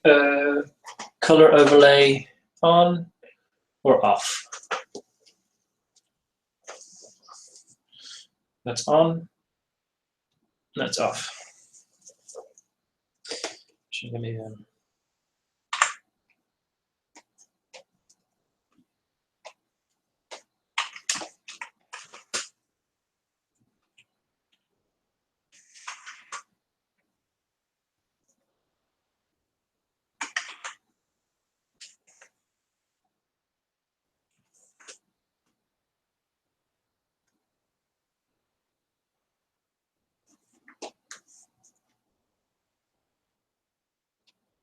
That's on.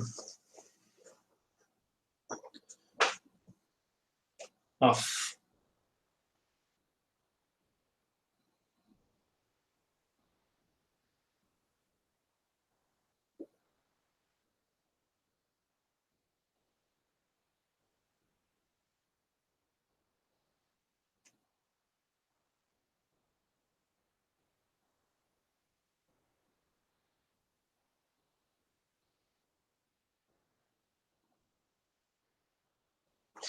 I'll keep it on for now. I'll knock it back a bit on her eyes.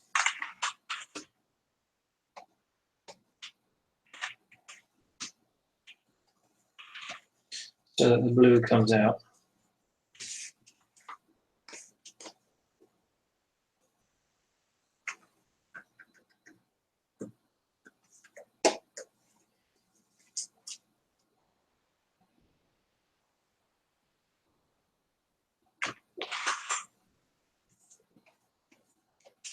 A little bit of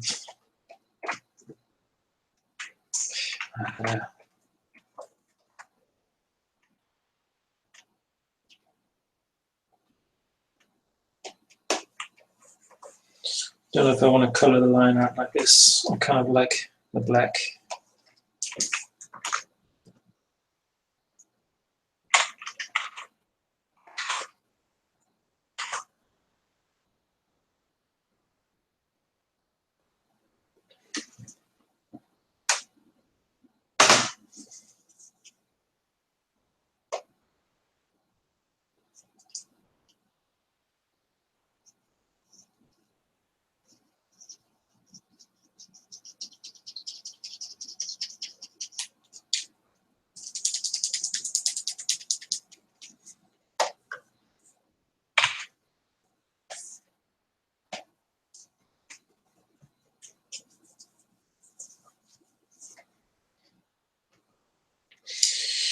Right, let's try it in place.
Yeah, I'm gonna go and get one of my old books, see how it is.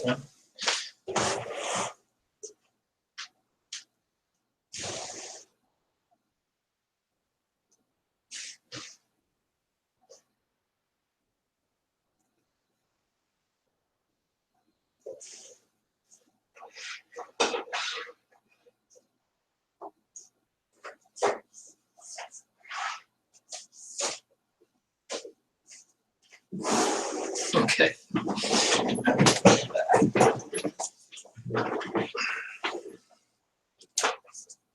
So I'll get rid of all these parts.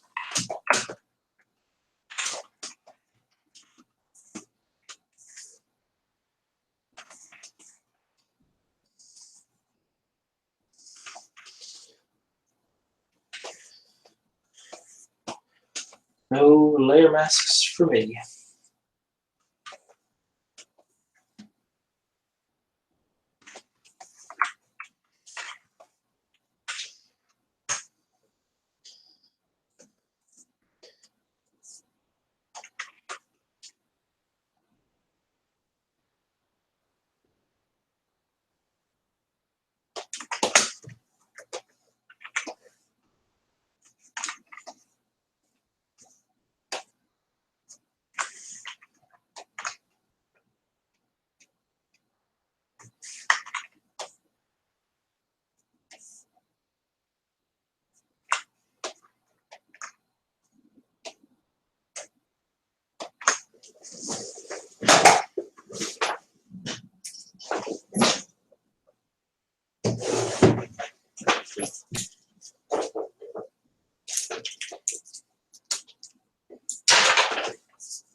kind of a crummy tangent right here.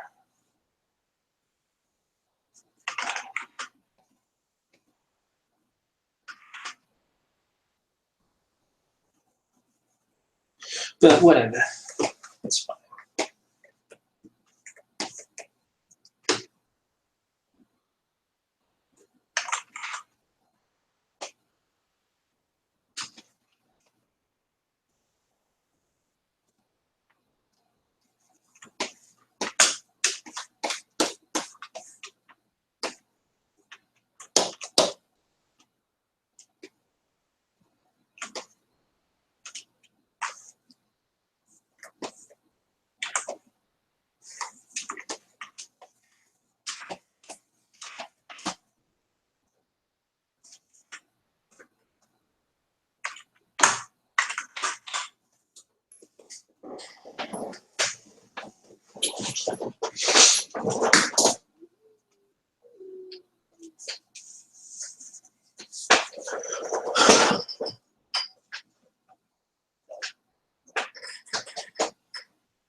Can't see that too well on the stream, I bet, but I just put the usual color overlay, texture overlay, I mean.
I think that's about it.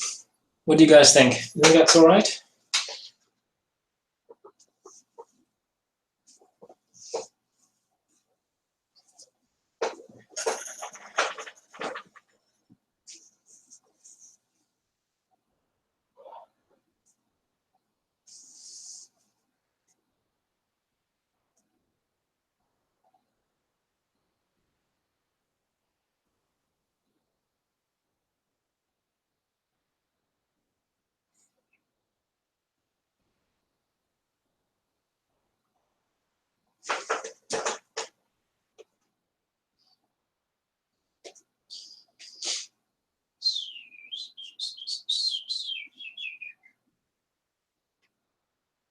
Well, I think that's it then.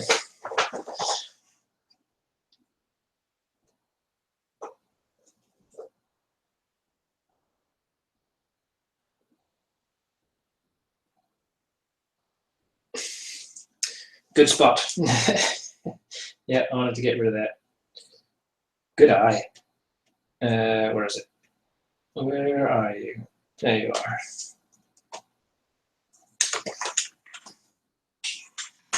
You saved me.